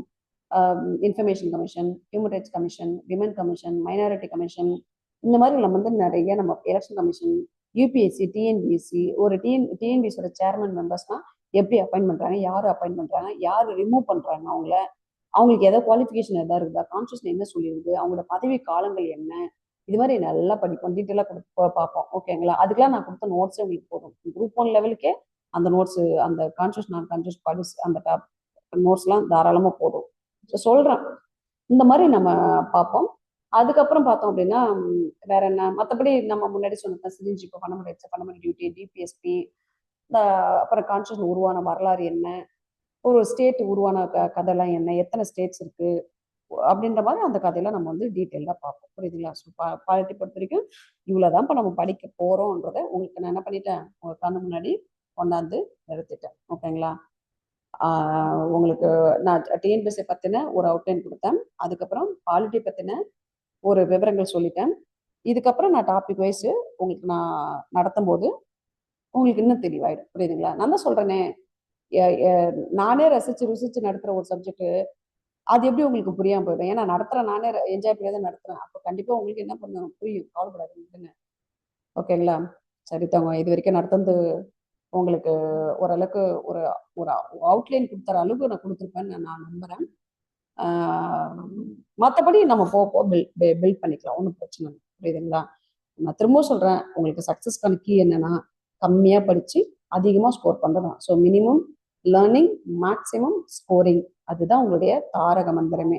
கம்மியா படிக்கணும், அதிகமா ஸ்கோர் பண்ணணும். ஸ்மார்ட் ஒர்க் தான். புரியுதுங்களா? மற்றபடி வளவளன்னா நிறைய படிக்க கூடாது கூடாது கூடாது. அது நம்ம டைமும் நம்ம எனர்ஜி நம்ம வந்து காலத்தை முழுகிக்கிட்டே போய் இயரா அட்டம்டா இழுத்துக்கிட்டே போயிடும். புரியுதுங்களா? அதுக்காக தான் நான் சொல்றேன், வேற ஒன்றும் கிடையாது. அது மாதிரி நீங்க ஒரு குரூப் எப்படி நீங்க ஒவ்வொரு கட்டத்திலையும் எப்படி நீங்க படிக்கணும் அப்படின்ற ஸ்ட்ராட்டஜி ஒவ்வொரு கிளாஸ்ல நான் சொல்றேன். ஏன்னா ஒரே டைம்ல உங்களுக்கு சொன்னா உங்களுக்கு மைண்ட்ல நிக்காது இல்ல. எல்லாத்தையும் ஒரே டைம்ல போட்டு போட்டு போட்டு போட்டு வச்சுட்டா உங்களுக்கு எப்படி நிற்கும்? அதனால தெளிவா ஒன்னொன்னா ஸ்டெப் பை ஸ்டெப்பா நம்ம கொண்டு போகலாம். ஒன்றும் பிரச்சனை இல்லை. ஓகேங்களா? சரிப்பா. வேற ஏதாவது டவுட் இருக்குங்களா?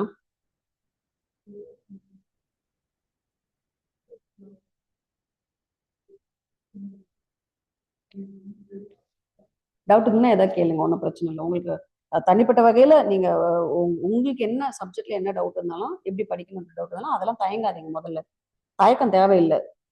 எனக்கு ஒண்ணுமே தெரியாது மேடம், பரவாயில்ல. யாருக்குமே ஒண்ணுமே தெரியாது தான். ஃப்ரெஷர் யாரா இருந்தாலும் ஜீரோல இருந்து தான் நம்ம தொடங்கலாம். அதனால அதை பத்திலாம் இது யோசிக்கணும். இங்க நான் திரும்ப நான் சொல்லிடுறேன். இங்க இந்த காம்படிட்டிவ் எக்ஸாம்ல நீங்க ஒருத்தவங்க தொடங்குறோங்க, யூனிவர்சிட்டி டாப்பரா இருந்தாலும் சரி, இல்ல 3rd கிளாஸ்ல பாஸ் பண்ணிட்டு வந்தவங்களா இருந்தாலும் சரி, இங்க எல்லாரும் ஒண்ணுதான். அதே நான் சொல்லிடுறேன். புரியுதுங்களா? நான் திரும்ப சொல்ற பாருங்க. நானும் யூபிஎஸ்சி ஆஸ்பிரண்ட் தான். யூபிஎஸ்சில என் கண் முன்னாடி நான் நிறைய பார்த்துருக்குறேன். யூனிவர்சிட்டி டாப்பருக்கு சர்வீஸ் கிடைக்காம போயிருக்கு. ஸ்கூல் டிராப் அவுட்டு அவங்க சர்வீஸ் வாங்கியிருக்காங்க. எப்படி யூனிவர்சிட்டி டாப்பருக்கு சர்வீஸ் கிடைக்கல, ஸ்கூல் டிராப் அவுட்டு சர்வீஸ் வாங்கியிருக்காங்க. அதனால நான் என்ன சொல்றேன்னா, அவங்க வந்து அவ்வளோ நாலேஜ், இவ்வளோ நாலேஜ், அவங்களுக்கு அவ்வளோ தெரியும் இவ்வளோ தெரியும் அந்த மாதிரி ஒரு இன்ஃபீரியாரிட்டி, அந்த ஒரு காம்ப்ளெக்ஸ் நம்ம வளர்த்துக்க கூடாது. அப்படிலாம் அங்கே ஒன்று கிடையவே கிடையாது. அதையும் நான் உடைச்சிட்டேன். இங்க வந்து இங்க எல்லாருமே ஒண்ணுதான். புரியுதுங்களா? எல்லா டாப்பர் ரேங்க்ல வர்றவங்களும் சரி, யாரா இருந்தாலும் சரி, இந்த ஃபீல்டை பொறுத்த வரைக்குமே எல்லாருமே ஒண்ணுதான். எல்லாரும் ஜீரோல இருந்து தான் ஸ்டார்ட் பண்றாங்க. அதனால நீங்க அப்படிலாம் யோசிக்கவே கூடாது. புரியுது? ஏன்னா இதை நான் கண் கூட நிறைய பேருக்கு பார்த்துருக்கேன். அதனால அப்படி பத்தி யோசிக்க தேவை. நானே கூட அப்படி நிறைய இருந்திருக்கிறேன். ஸோ சொல்றேன். ஏன்னா வாழ்க்கை எல்லாம் பாடம் தானே. அதனால அப்படிலாம் இங்க ஒண்ணு கிடையவே கிடையாது. எல்லாருமே இங்க ஃப்ரெஷர் தான். எல்லாருமே ஜீரோல இருந்து தான் தொடங்குறோம். அதை பத்தி இது யோசிக்கிறதுல அவன் அவ்வளோ படிச்சுட்டான், இவ்வளோ படிச்சுட்டான், அவங்க கூட நம்ம காம்படிட்டர், நமக்கு காம்படிட்டர் அவங்களாம் இருக்காங்களே, நம்ம அப்படிலாம் பண்ண முடியுமா, போக முடியுமா அப்படின்னா எந்த இதையும் யோசிக்காதீங்க. அவ்வளவுதான். ஓகேங்களா? அதனால அதை மட்டும் பாருங்க. மற்றபடி ஒண்ணும் இல்லை. நம்ம இடையிடையில நம்ம வந்து நம்ம எக்ஸ்பீரியன்ஸ் வந்து நம்ம பார்த்துக்கலாம். புரியுதுங்களா? என்னோட தனிப்பட்ட எக்ஸ்பீரியன்ஸ் நான் எதுவும் ஷேர் பண்ண மாட்டேன். ஜென்ரலா அந்த ஃபீல்டுக்கு நீங்க என்ன தெரிஞ்சுக்கணுன்றது மட்டும் தான் ஷேர் பண்ணுவோம். புரியுதுங்களா? சரிப்பா. Any doubt? Arunkumar, Ramu sir, Rajesh, Govindraj, ஜோவிஷா.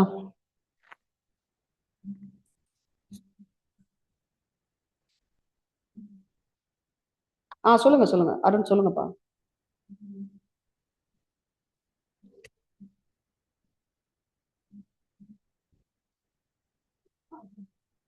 Arun by சொல்றீங்களா?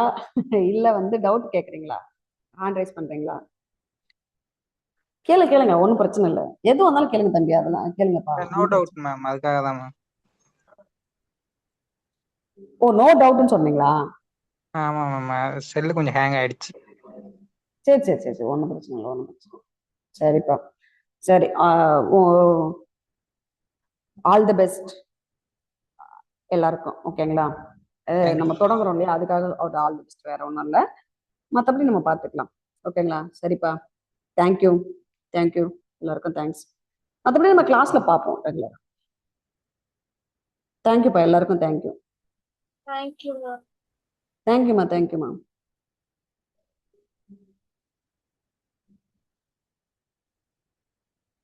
Thank you ma'am. தேங்க்யூப்பா. தேங்க்யூப்பா.